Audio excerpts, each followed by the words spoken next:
வணக்கம் சார், எப்படி இருக்கீங்க? நல்லா இருக்கு நிகில். நீ எப்படி இருக்கீங்க? நல்லா இருக்கு, ஃபர்ஸ்ட் கிளாஸாக இருக்கு. அட்வான்ஸ் வாழ்த்துக்கள். 26ஆம் தேதி ரத்னம் வெளியாகுது. ஆமாம். உலகமெங்கும் உங்களோட 17வது படம். ஆமாம். தொடர்ந்து ஹிட் மட்டுமே கொடுத்துட்டு இருந்தீங்க, அடுத்த கட்டத்துக்கு போக போறீங்கன்னு எல்லாரும் சொல்றாங்க. அட்வான்ஸ் வாழ்த்துக்கள். நன்றி சார். ஹரிகிருஷ்ணன் ஹரியாமான்னு அந்த ஜேர்னி பற்றி கொஞ்சம் சொல்லுங்க. அந்த ஜேர்னியாகவே வேணும். ஹரிகிருஷ்ணன்னே நான் வந்து நிறைய பிஸ்னஸ் பண்ணியிருக்கேன். ரியல் எஸ்டேட், மளிகை கடை, ஹார்ட்வேர்ஸ் பிஸ்னஸ் தெரியும், நிறைய விஷயங்கள். அது இல்லாமல் சின்ன சின்ன வேலைகள் நிறையா செஞ்சுருக்கேன். ஸோ அங்கேருந்து சினிமாவுக்கு வரணும்னு டிசைட் பண்ணும்போது நம்ம சினிமாவுக்குன்னு ஒரு பேர், சில பேர் வந்து வேறு ஒன்று மாற்றக்கூட செய்வாங்க. எனக்கு மாற்றுறதுல விருப்பம் இல்லை பெருசாக. அதனால் ஃப்ரண்ட்டில் உள்ள அந்த 2 அரியை மட்டும் எடுத்துக்கிட்டேன் நான். ஏன்னா டக்குன்னு சொல்கிறதுக்கு ஈஸியாக இருக்கும் அப்படின்னு. ஸோ அசிஸ்டன்ட் டைரக்டராக இருக்கும்போதே வந்து சரண் சார்கிட்ட ஒர்க் பண்ணும்போதெல்லாம் ஹரின்னு பேர் போட்டிருக்கேன், சரண் ஷார்ட்டாக இருக்கட்டும் அப்படின்னு சொல்லி அப்படி போட ஆரம்பித்தேன். அப்புறம் அப்படியே கண்டினியூ ஆகிடுச்சு, அவ்வளோதான். ஸோ எனி டைம் ஹரியாகவே இருக்கிறதுக்காக ஹரின்னு பேர் வச்சாங்கன்னு நினைக்கிறேன். அதனால அப்படியே ஓடிட்டே இருக்கிறோம். சார், ஒரு இயக்குனருக்கும் நடிகருக்கும் கேபி சார்ன்றது ஒரு கனவு. ஸோ உங்களோட முதல் படம் கல்கி, கேபி சார் கூட ஒர்க் பண்ணீங்க. அந்த கல்கியோட ஃபாண்ட்டே என்னன்னா, அந்த லோகோவே அந்த பெண் தன்னைத்தானே செதுக்கி கொள்கிறாள்ன்றது அதோட கான்செப்ட். ஸோ நீங்கள் கேபி சார்கிட்ட உங்களை நீங்கள் என்னவாக செதுக்கி கொண்டீர்கள்? கேபி சாரிடம் நீங்கள் கற்றதும் பெற்றதும் என்ன? ஆக்சுவலாக சின்ன திருத்தம் தான். நான் அதுக்கு முன்னாடியே வந்து செந்தில்நாதன் சார்கிட்ட 10 படம் ஒர்க் பண்ணியிருக்கேன். அதுக்கு முன்னாடி ஏகப்பட்ட ஜேர்னி நிறையா. அப்புறம் தான் நான் வந்து கேபி சார்கிட்ட ஒர்க் பண்ண வரேன் நான். ஸோ கேபி சார்கிட்ட ஒர்க் பண்ண வர்றதுக்கே நான் செதுக்கிக்கிட்டு தான் வந்தேன். அதாவது அது விளையாட்டான விஷயம் கிடையாது. அவர் வந்து அவர் பக்கத்தில் போய் நிற்கிறதே ஒரு மிகப்பெரிய விஷயம் அது. அதுக்கப்புறம் அவர்கிட்ட ஒர்க் பண்ணுன்றது அது வந்து கனவுலே நிறைய. ஸோ அதுக்கு வர்றதுக்காகவே நான் வந்து நிறைய செதுக்கினேன். ஏன்னா அதுக்கு முன்னாடி மின்பிம்பங்கள் அவங்களுடைய இன்னொரு கன்சர்னில் டிவி சீரியல்லாம் ஒர்க் பண்ணி, ஆமாம், யூனிவர்ஸ்குள்ளே ஒர்க் பண்ணி, அமீர் ஜான் சார்கிட்ட ஒர்க் பண்ணி, அங்கே வந்து நம்மளை கூப்பிடணும் யாராவது கேபி சார்கிட்ட வாங்கி, அந்தளவுக்கு நம்ம எதாவது பண்ணணும்னு சொல்லி ஒரு பரபரப்பாகவே அங்கேயும் நிறைய ஆக்ஷன் பிளாக்லாம் பண்ணி, ஷூட்டிங்காக தான் எல்லாம். ஷூட்டிங்னாலே ஒரு பயங்கரமான ஆக்ஷன் பிளாக் ஒன்று நடக்கும்ல. அதாவது அசம்பிளிங்கில் ஒரு அசோசியேட் டைரக்டர் இருக்கும்போது எல்லாத்தையும் கோஆர்டினேட் பண்ண வேண்டியிருக்கும். கோஆர்டினேட் எல்லா இடத்துலையும் சொல்கிறேன். இப்போ என்னோட கோ டைரக்டர் ஜான் கூட நிறைய ஆக்ஷன் பிளாக் இருக்கும். எப்படி இருக்குன்னா, யாரோ ஒரு ஆர்டிஸ்ட் டெக்னீஷியனை வந்து இந்த டைம் வரணும்னு சொல்லுவாங்க. அவங்களுக்கு வேறு ஒரு இது இருக்கும், ஏற்கனவே சொல்லியிருப்பாங்க டேட்டு, வரமாட்டேன்பாங்க.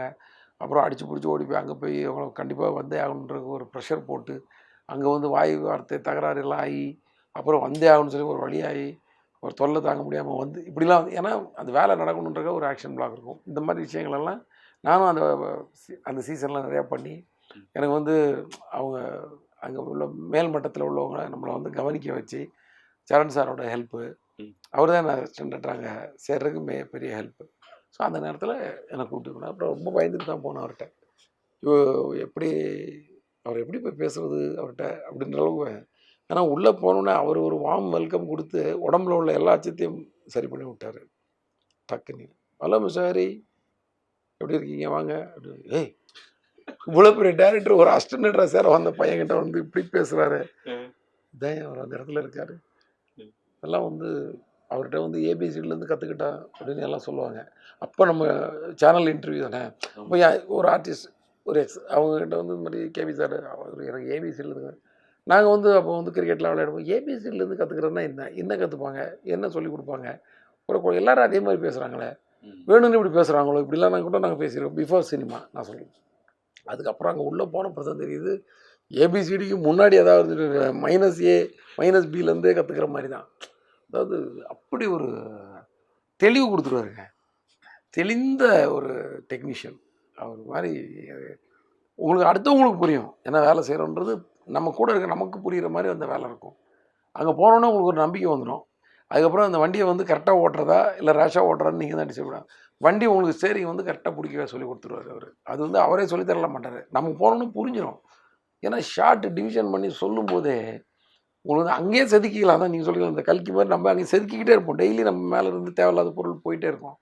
நம்ம வந்து ஒரு ஷேப்புக்கு வந்துட்டு இருப்போம். அங்கே ஒரு அப்படி தான் வந்து அவர்கிட்ட இருந்து வந்த பெரிய பெரிய டேரக்டர்ஸ், வசந்த் சார்லேருந்து, சுரேஷ் கிருஷ்ணாலேருந்து, நம்ம சரண் சார்லேருந்து, சமுத்திரகனி சார்லேருந்து எவ்வளோ பேர் இருக்காங்க. யார் பேரையா விட்டா மன்னிச்சுக்கோங்க. ஸோ அது மாதிரி எல்லாருமே வந்து அங்கேருந்து வந்தவங்க தான். நானும் அங்கேருந்து தான் வந்திருக்கேன். அப்படிக்கு தெளிவு கற்றுக் கொடுத்தாரு. ஒரு ஒரு நாள் வந்து ஒரு ஒரு கேட்டு வந்து ஏதோ ஒரு தூரத்தில் கார் வர்ற ஷாட்டு, அந்த கேட்டு வந்து ஏதோ திறந்து வச்சு ஏதோ சம்திங். அவர் வந்து ஏய் மூடுப்பா அப்படின்னாரு. அப்போ சேர்ந்த ஒரு ஒரு வாரத்துக்குள்ள இருக்கும்னு நினைக்கிறேன். மூடு மூடு மூடு அப்படின்னாரு. மூடி சரின்னு ஒன்று டேரக்டர் சொன்னால் சரின்னு மூடிட்டேன். நான் முதல்ல நான் என்ன நினச்சேன்னா, இந்த கார் வர்றது தெரியணுமன்றக்காக திறந்து வைக்கணுமோ, கார் உள்ளே வரணுமோ. பட் அவருக்கு ஷாட் வந்து முதல்ல கேட்டு மூடி இருக்க மாதிரி ஏதோ ஷாட் இருக்கும் போல இருக்கு. அதுக்கப்புறம் எனக்கு கூப்பிட்டாரு. ஷாட் முடிஞ்சு அடுத்த ஷாட் சொன்னேன். அது அந்த டிஸ்டர்பன்ஸில் வச்சு எடுக்கணும்னு நினச்சிட்டு இருந்தேன். அதனால தான் மூட சொன்னேன். அது அவர் சொல்லவே தேவையில்லை எனக்கு. அந்த அந்த கேட்டு கம்பிகளுக்கு நடுவில் அப்படி அந்த ட்ராக் அது வண்டி வந்துட்டு இருக்கும்போது எடுக்கணும்னு நான் நினச்சிட்டு இருந்தேன்ப்பா. அதனால தான் மூட சொன்னேன். எனக்கு அப்படியே ஒரு மாதிரி இப்படி ஒரு டெக்னீஷியன் 100 படம் பண்ண டெக்னீஷியனுக்கு வந்து ஒரு அசிஸ்டன்ட் டைரக்டர்கிட்ட இந்த விளக்கம் சொல்லணும்னு நினைக்கிறதெல்லாம் வந்து எவ்வளோ பெரிய விஷயம். அதனால முதல்ல இந்த பெரிய இடத்துல இருக்கவங்கலாம் வேறு லெவலில் இருப்பாங்க. பெரிய பொசிஷனில் இருக்காங்களே இன்றைக்கும் நம்ம சூப்பர் ஸ்டாராக இருக்கட்டும், உலக நாயகன் இவங்கெல்லாம் வந்து பக்கத்தில் போய் பார்த்தீங்கன்னா அவங்க அனுபவமே வேறு லெவலில் இருக்கும். நிச்சயமா. நான் யானை டைமில் போய் கமல் சாரை போய் பார்க்க போனாங்க. ஒரு இது பார்த்துக்கோங்க. கரெக்டாக விக்ரம் ரிலீஸ் ஆகிருக்கு அப்போது. சரியா நான் வேறு ஒரு விஷயமா அவரை போய் பார்த்துட்டு நான் அருண் சார் எல்லாம் போகிறோம். மார்க்ஸ்லாம் போனோம். போகும்போது கீழே கீழே நாங்கள் போகும்போதே கீழே சார் வந்தார் அந்த நேரத்தில். ஸோ ஒன்றா பேசிட்டு லிஃப்ட்டில் ஏறினோம். எனக்கு என்ன ஒரே பயம்னா விக்ரம் பார்த்தியான்னு கேட்பாரு, நம்ம பார்க்கல. எப்போதுமே அது ஒன்று இருக்கும் தெரியுமா, ஒரு பார்க்கலன்றது வந்து ஒரு அதுவும் ஒரு விக்ரம் சூப்பர் ஹிட்டாக போயிட்டுருக்கு. அது பார்க்க எனக்கு என்ன என் படத்தோட ஃபைனல் ஒர்க்கில் இருக்கேன். ஸோ இப்போ வந்து அவர் கேட்குறாரு, அருண் சார் சொல்லியிருக்காரு சார் அப்படின்னு. சார் படம் நான் அமைதி அப்படின்னு நின்றுருக்கிறேன். நீங்கள் பார்த்தீங்களா அப்படின்னாரு. இல்லை சார் பார்க்க வாய்ப்பு கிடைக்கல. ஓகே அவரை விட்டார். அப்படி பார்க்கலன்னு சொல்ல விட்டார். அப்புறம் அந்த மீட்டிங்லாம் முடிஞ்சு மேலே போயிட்டு ரிட்டர்ன் ஆகும்போது சொன்னார், நீங்கள் பார்த்துருக்க மாட்டீங்கன்னு எனக்கு தெரியும். இவ்வளோ வேலையை வச்சுட்டு ஃபைனல் ஒர்க்கில் இருக்கோம், ஒரு படம் பார்க்குறதுக்கெல்லாம் வாய்ப்பு இல்லை. இப்படி சொல்கிறாருங்க அவர். நான் ஒருவேளை நான் இதுக்கு போய் சொல்ல வேண்டிய அவசியம் இல்லை, சங்கோச்சப்படுவாருன்னு சொல்லிட்டு ஆமாம் சார் பார்த்தேன்னு சொல்லியிருந்தீங்கன்னு வச்சுக்கோங்க. அது எவ்வளோ பெரிய பொய்யா இருக்கும். முதல்ல அவர் ஒருத்தனை பார்த்த உடனே கண்டுபிடிச்சிட்டாரு பாருங்க. என்ன ஒரு நாலேஜ், என்ன ஒரு அது மாதிரி ரஜினி சார் அவர் நின்றுக்கிட்டே தான் கதை கேட்பார், இல்லை நின்றுக்கிட்டே நம்மகிட்ட பேசுவார். நம்ம எழுந்து ஐயே நீங்கள் நான் நிற்பேன் அப்படியே நீங்கள் உட்காருங்கன்ட்டு. அது எவ்வளோ சின்ன ஆள் தான் அவங்கள உட்கார வச்சுட்டு நின்றுட்டு இருப்பார். இப்போ அந்த சின்ன சின்ன பொசிஷன் தான் நான் சொல்ல ஒரு சின்ன டெக்னீஷியனாக இருக்கலாம். அதை தான் சொல்கிறேன். சின்ன ஆள் பெரிய ஆள்னா அப்படி சொல்ல, நான் ஒரு டெக்னீஷியன். இப்போ அவங்களும் எழுந்துச்சிருக்கும் போது அவர் கண்டுக்காமல் அப்புறம் அவர் உட்கார்றப்ப அவங்க உட்காந்தா விடலாமே. No no no use use. அதே மாதிரி படம் ஏதாவது போட்டு பார்க்க போனால் கூட வெளியிலலாம் நிற்க விட மாட்டார் ரஜினி சார். இப்போ நம்ம படம் ஒன்று பார்க்க வராரு அப்படின்னா நமக்கு தெரியும் அவருக்கு பிடிக்காதுன்னு. அவர் ஜஸ்ட்டு ரிசீவ் பண்ண வந்தேன் சார், இல்லை நான் நிற்க மட்டும் ஓடிடுவோம். நிற்க விட மாட்டார் யாரையுமே. உங்களுக்கே தெரிஞ்சிருக்குன்னு நினைக்கிறேன். தெரியும். உங்களுக்கு ஏன்னா நான் ஞாபகம் தான் படுத்துறேன்.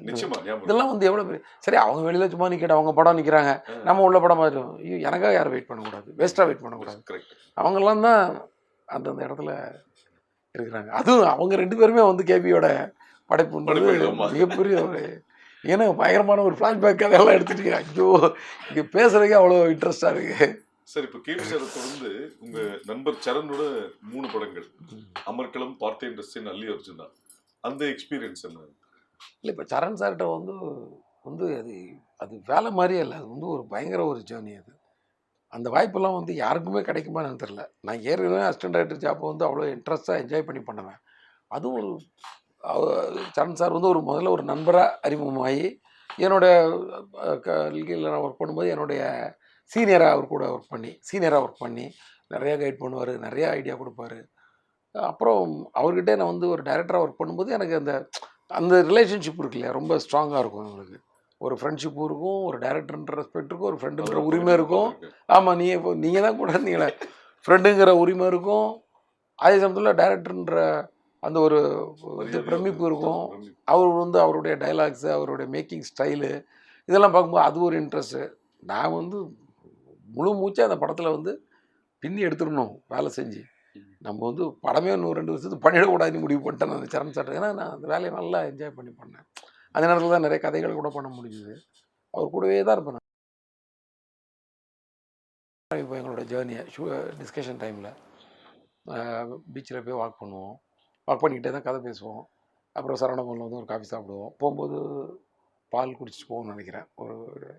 அப்புறம் காஃபி சாப்பிடுவோம். வாக்கிங் முடிச்சுட்டு வந்து அங்கேயே கதை பேசுவோம். அவங்க அப்படியே கொஞ்சம் ரிலாக்ஸாக 10 நிமிஷம் உட்காரும்போது நான் வீட்டுக்கு போய் மீன் வாங்கிட்டு வருவேன் பக்கத்தில் அங்கே. ஏன்னா அது ஒரு மாதிரி காலம். ஸோ அப்புறம் வந்துட்டு திருப்பி 8 மணிக்கு ஆஃபீஸ் கிளம்பி 8:30 மணிக்கெல்லாம் ஆஃபீஸ் போயிடுவோம். உட்காந்தோன்னா நைட்டு எப்போ முடியும்னே தெரியாது டிஸ்கஷன் அப்படி போயிட்டுருக்கோம். நல்ல ஆரோக்கியமான சண்டைகள் நடக்கும் டிஸ்கஷன் டைமில். நான் கொஞ்சம் நிறையா அவர்கிட்ட சண்டை போட வேண்டிய அவசியம் இருக்காது. ஏன்னா என் கருத்து அவர் கருத்து நிறையா செட் ஆகும்.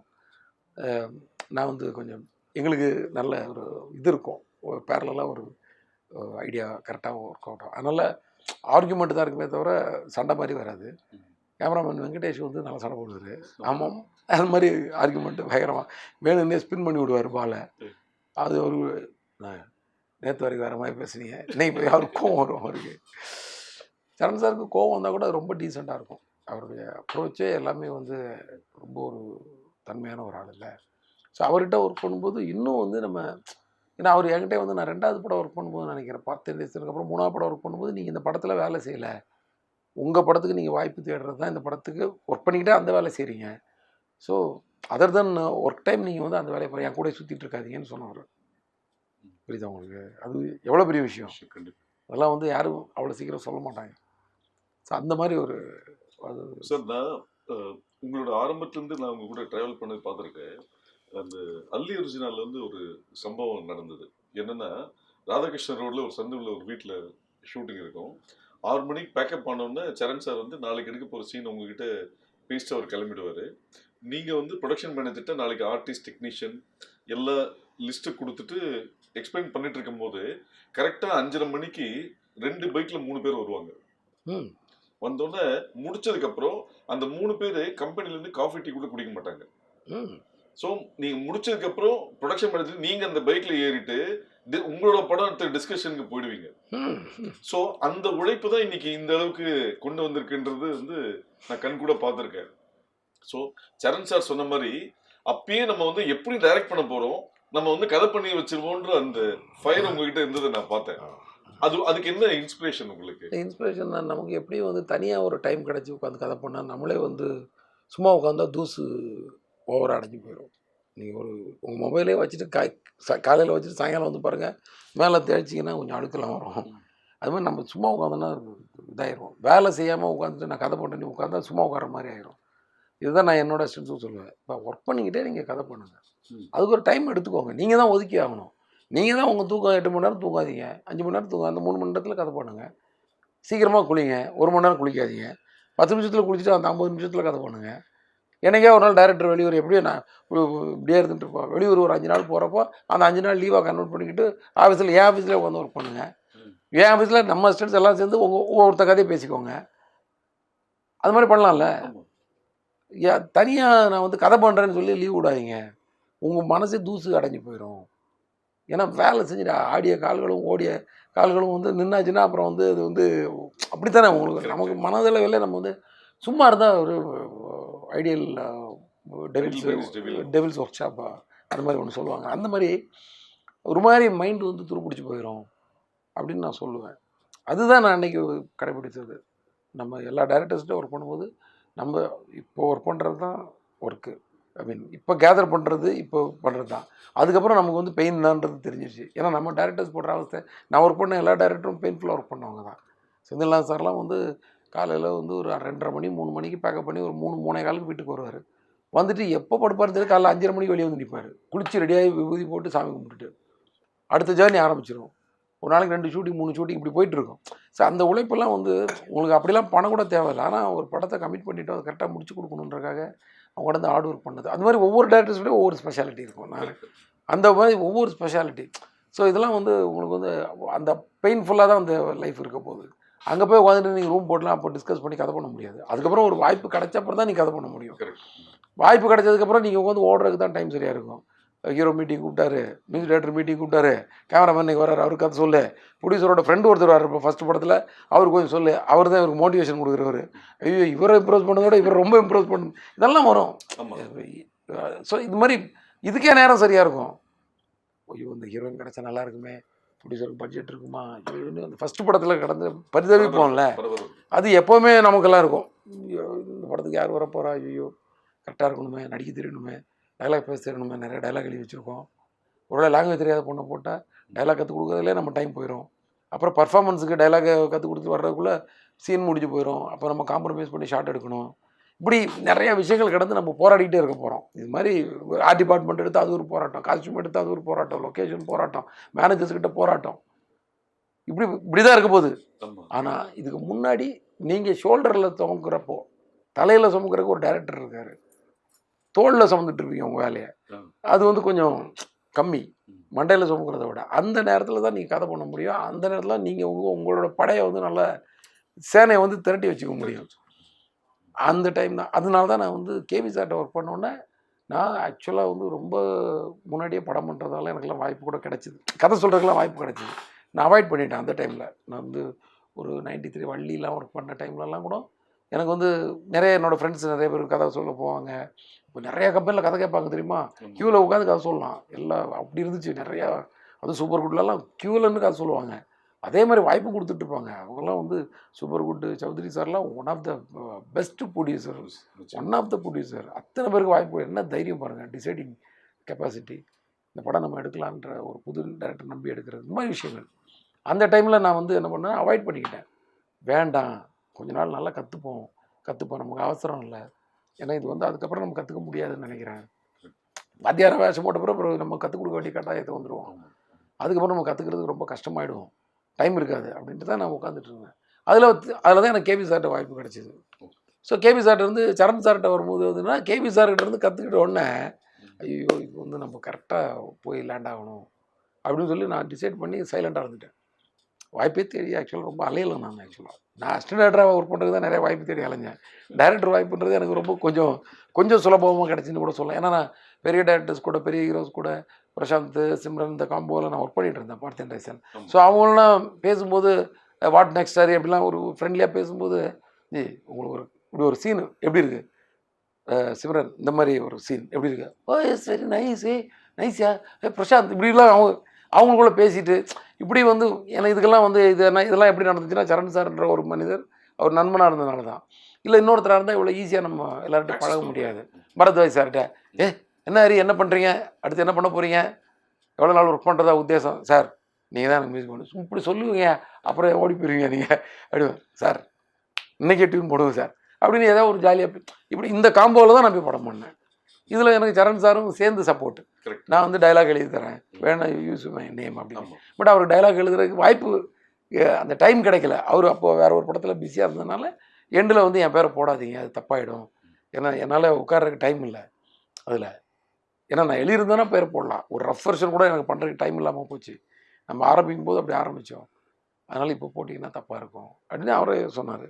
ஸோ நானே தான் எழுதிட்டேன், அது அப்படியே போயிடுச்சு. ஸோ அது ஒரு ஹெல்ப் மாதிரி தான் பண்ணுறேன். அது எவ்வளோ பெரிய ஹெல்ப்பு, என் நேமை யூஸ் பண்ணிக்கோங்கன்னு சொல்கிறதெல்லாம். ஸோ அந்த மாதிரி தான் என்னோடய ஃபஸ்ட்டு படம். அதில் தேவான மூவிஸு. துரை சார் வந்து நமக்கு வந்து ஒரு காட்ஃபாதர் மாதிரி தான் அவர். இது கொஞ்சம் விளக்கமாக ஏன் நான் சொல்கிறேன்னா, நிறைய பேருக்கு யூஸ் ஆகலாம். ஏன்னா நான் மை இண்டியான்ற ஒரு படத்தில் ப்ரொடியூசர்கிட்ட சண்டை போட்டு ஓடினவன் நான் படத்தில் இருந்து, பாதி படத்தில் இருந்து. அதுக்கு காரணம் என்ன வேணாலும் இருக்கலாம், எனக்கு தான் பயங்கரமாக ட்ருன்னு இருப்பேன்ல நான் வேலையில். ஸோ ஏதோ ஒரு இஷ்யூ சண்டை போட்டு ஓடி போட்டேன். ஒரு வாரம் கழிச்சு என்ன குமார் சார் ஆஃபீஸில் பார்க்குறாரு. அவர் என்ன பிரதர் ஏதாவது ஒரு விஷயம் சொல்லிங்கன்னா உடனே ஓடிடுவீங்களா, வந்து வேலை செய்யுங்க பிரதர் அப்படின்னு அவர் உரிமையோட சொல்கிறாங்க ஒரு ப்ரொடியூசரு. அவர் எவ்வளோ கிரேட் பாருங்கள் அவர். ஸோ அதுக்கப்புறம் போய் ஒரு கொஞ்ச நாள் ஒர்க் பண்ணேன். அதுக்குள்ளே எனக்கு வேறு ஒரு ஒர்க் கிடச்சி போய்ட்டு அதுக்குள்ளே படமும் முடிஞ்சிருச்சு அந்த படம். ஆனால் அந்த படம் போய் ஒர்க் பண்ண ஆரம்பித்ததே ஒரு பாதியிலேருந்து தான் நினைக்கிறேன். Alex Pandian sir director. So அப்படி ஒரு எக்ஸ்பீரியன்ஸு. அவர் என்னன்னா அவர் கணிக்கிறார் பாருங்க, அடுத்து எனக்கு அவர் வாய்ப்பு கொடுக்குறாரு. பாதியில் ஓடி போனோம் நான். ஏன் ஓடி போனேன், அதான் அவரோட ஏன் ஓடி போனான்னு எனக்கு தெரியும். என்ன காரணத்துக்காக அவனுக்கு அந்த கோவம் வந்துச்சுன்னு எனக்கு தெரியும். அவர் தான் சொன்னார், கோவம் இருக்கிறவனுக்கு தான் சொரணம் இருக்கும், சொரணம் இருக்கவன் தான் வேலை செய்வான். அதை தான் நான் பிடிச்சிக்கிட்டேன். நான் எல்லார்ட்டையும் நான் அதை சொல்லுவேன், நான் ஸ்ப்ரெட் பண்ணுவேன் நல்ல விஷயங்களை. உங்கள் கோவத்தை வந்து வேலைக்காக வெயிட்டிங்கில் வைங்க, உங்கள் கோவத்தை வேஸ்ட் பண்ணிடாதீங்க, தேக்கி வைங்க. உங்கள் வேலை வரலாம் அதில் காட்டுங்க. உங்கள் வேலையில் நீங்கள் கோவத்தை காட்டினா வேறு யாருக்குமே கோவம் வராது, வேலைக்காக தான் கோவப்படுறான்ட்டு. கரெக்டாக? இதே நீங்கள் உங்கள் கேரக்டரை நான் கோவப்படுற கேரக்டர் காட்டிங்கன்னா உங்களை பார்த்தா எவனும் மதிக்கவே மாட்டான். பட் உங்கள் வேலைக்காக வந்து சீக்கிரம் நடக்கணுன்றக்காக, அந்த வேலையை நல்லா செய்யணுன்றக்காக நீங்கள் ஒரு கோவப்பட்டீங்கன்னா அவங்க வந்து வேலை அது வந்து இதை வச்சுக்கோங்கன்னு நான் நிறைய பேருக்கு என்னால் முடிஞ்ச இதை சொல்லுவேன் கருத்து. ஏன்னா எங்கள் தேவான ப்ரொடியூசர் சார் சொன்னாங்க, நல்ல விஷயங்கள் எங்கேருந்து வேணாலும் வருங்க, ஒவ்வொருத்தர்கிட்ட ஒன்று வரும். எனக்கு அவர் தான் வாய்ப்பு கொடுத்தாரு. வாய்ப்பு மட்டும் கொடுக்கல, அந்த படம் அவரே ஒரு கிரியேட்டிவ் ப்ரொடியூசர் தான், ரொம்ப வந்து இன்வால்வ் ஆகி பண்ணுவார் எல்லா படத்துலையும். என்கிட்ட ஃபஸ்ட்டு டே ஷூட்டிங் தூரத்தில் வந்து பார்த்தாரு. குமார் அண்ணங்கிட்ட சொல்லிட்டாரு மேனேஜர்கிட்ட, நான் இந்த படத்துக்குள்ளே வரமாட்டேன், அவங்க பண்ணட்டும் அப்படின்ட்டு. அது சொன்னது வந்து எனக்கு இன்னும் பெரிய பொறுப்பாகிடுச்சு, ஜாஸ்தி ஆகிடுச்சு. சரி, அவர் வந்து ஷூட்டிங் ஸ்பாட்டெல்லாம் வந்து கொஞ்சம் நம்மளை வந்து இது பண்ணுவார் போல இருக்குன்னு பயந்துட்டு தான் இருந்தேன் நான், உண்மையாக சொல்கிறேன். ஆனால் அவர் அது மேலே எதுவுமே ஒரு கேள்வி கேட்கல, அவ்வளோ சப்போர்ட்டு அது. ஸோ எவ்வளோ பேர் ஒருத்தருடைய வெற்றிக்கு வந்து எத்தனை பேர் துணையாக நிற்கிறாங்க பாருங்கள். இந்த மாதிரி தான் ஒவ்வொருத்தர் வந்து ஒவ்வொன்று கற்றுக்கிட்டு ஒன்று இது மாதிரி நான், அதாவது அந்த அசிஸ்டன்ட் ஜாப்பை வந்து ஒரு என்ஜாய் பண்ணி அங்கேருந்தே ஒரு ப்ரொடியூசர் எனக்காக தயாராகி, நான் அந்த ப்ரொடியூசருக்காக தயாராகி என்னை வந்து ஒரு 2 ஹவர்ஸில் ஒரு கதையை கேட்டு கன்ஃபார்ம்னு சொல்லி உடனே போய் ஒரு எல்லா ஆர்டிஸ்டையும் பார்த்து கன்ஃபார்ம் பண்ணி, பரத்வாஜ் சார், அது எல்லா டெக்னீஷியன், பிரியன் சார் ஏற்கனவே அசிஸ்டன்ட் டைரக்டராக இருக்கும்போதே அவரை நான் வந்து ஃபாலோ பண்ணிகிட்டு இருந்தேன். நான் வந்து சேரன் சார் படத்தில் வந்து நானும் சேரன் சார் ஒரு சாங் எடுக்கிறக்காக டெல்லி போனோம். அப்போ பிரியன் சார் வந்திருந்தார். ஏன்னா இப்படி ஒரு ஒர்க் பண்ணிகிட்ருக்காரு இவர், இவ்வளோ இன்ட்ரெஸ்ட்டாக ஓடி இது பண்ணி பயங்கரமாக இருக்காருன்னு சொல்லி அவரோட ஃபேன் ஆகிட்டேன் நான். ஸோ அவரை பார்க்கும்போதெல்லாம் எங்கேயாவது அடிக்கடி மீட் பண்ணுவேன், அவர்கிட்ட ஏதாவது ஒரு கதை சொல்லுவேன், சீன் சொல்லுவேன், சாங் சிச்சுவேஷன் சொல்லுவேன். நான் சொல்கிறது படம் பண்ணுறதுக்கு முன்னாடி. அப்போ அதில் வந்து மைனஸ் ப்ளஸ் எல்லாம் சொல்லுவார். ஸோ ஃபஸ்ட் படம் பண்ணும்போது ஒரு பண்ணணும்னு நினைப்பேன். ஆனால் நான் வெங்கடேஷ் கூட தான் போகிறதா பிளான் பண்ணியிருந்தேன். அப்படி தான் இருந்துச்சு அந்த தருணம். ஆனால் அவர்கிட்டே ஒர்க் பண்ணணுன்னு ஆசைப்படுவேன், இப்படி இருந்துச்சு. அதுக்கப்புறம் அவர் ஃபஸ்ட் படத்துக்கு அவரே வந்தார். ஏன்னா வெங்கடேஷ் வந்து சரண் சார் படத்தில் பிஸி ஆகிட்டார் அந்த ஜெமினியில். ஸோ நான் வந்து பிரியன் சார், அப்போ அடுத்த சாய்ஸ் எனக்கு பிரியன் சார் தானே ஒர்க் பண்ணேன். பிரியன் சார் வந்து வேலையில் வந்து ரொம்ப டார்ச்சர் பண்ணுவார்.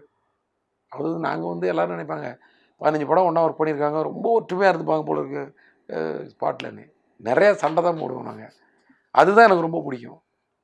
அதுதான் சொல்லுவேன், கதை ஆர்டிஸ்ட் நம்ம வந்து வேலைக்காக சண்டை போடுற வரைக்கும் அது வந்து 6 மணிக்கு மேலே கிடையாது. 6 மணிக்கு மேலே நீங்கள் சண்டை போட்டால் தான் அது ரிஃப்ளெக்ட் ஆகும்.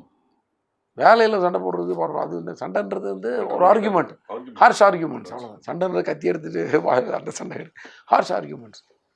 நான் டைரக்டர் நான் சொன்னது தான் எல்லாம் செஞ்சாகணுன்றதெல்லாம் வந்து அப்படி கிடையாது. அது வந்து கன்சிடர் பண்ணணும், இது பண்ணணும். அவங்களுக்குன்னு ஒரு உரிமை இருக்குது, அவங்களுக்குன்னு எல்லா டெக்னீஷியனும் இருக்குல்ல, எல்லாத்தையும் நம்ம இம்ப்ளிமெண்ட் பண்ணணும். அப்படி தான் நாங்கள் ஒர்க் பண்ணோம். பட் இன்றைக்கி அவரை மிஸ் பண்ணுறோம். எவ்வளோ பெரிய கிரேட். இப்போ உங்ககிட்ட நிறைய அசிஸ்டன்ட்ஸ் அசோசியேட்ஸ் வந்து சீன் சொல்றதுக்கோ டிஸ்கஷன்ஸ்க்கோ இன்னும் தொடர்ந்து அவங்களுக்கு சப்போர்ட் பண்ணிட்டு இருக்கீங்க.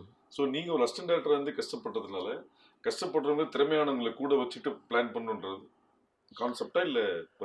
எனக்கே வந்து தன்னை கொண்டே ஒரு 12 பேர் வேணும் எனக்கு டெய்லி டிஸ்கஸ் பண்ணுறதுக்கு. இப்படி சுற்றி உட்காந்தா தான் எனக்கு வந்து இப்படி வந்து பிளானிங்கில் வந்து கை தூக்குறதுக்கு வந்து இந்த பக்கம் ஒரு கருத்துக்கு வந்து 5 பேர், இந்த பக்கம் 7 பேர், அந்த பக்கம் கை தூக்கி சில விஷயங்கள் ரொம்ப காம்ப்ளிகேட் ஆகி போயிட்டே இருக்கும். ஈவினிங் வரைக்கும் முடியவே வராது. கடைசியில் எப்போ இதை முடிச்சுக்கலாமா அப்படின்னு கேட்பேன். முடிச்சுக்கலானே அவங்களாம் முடிவு சொன்னால் தான் முடிப்பேன், இல்லை நான் முடிக்க மாட்டேன் அந்த ஒரு விஷயத்துக்கு. ஏன்னா எனக்குன்னு ஒரு கருத்து இருக்கும், ஒவ்வொருத்தருக்கும் ஒரு கருத்து இருக்கும். அப்போ கை தூக்கிடலாமா? ஸோ மேக்ஸிமத்துக்கு இப்போதைக்கு வந்து மேக்ஸிமம் மெஜாரிட்டிக்கு விட்டுருவோம்.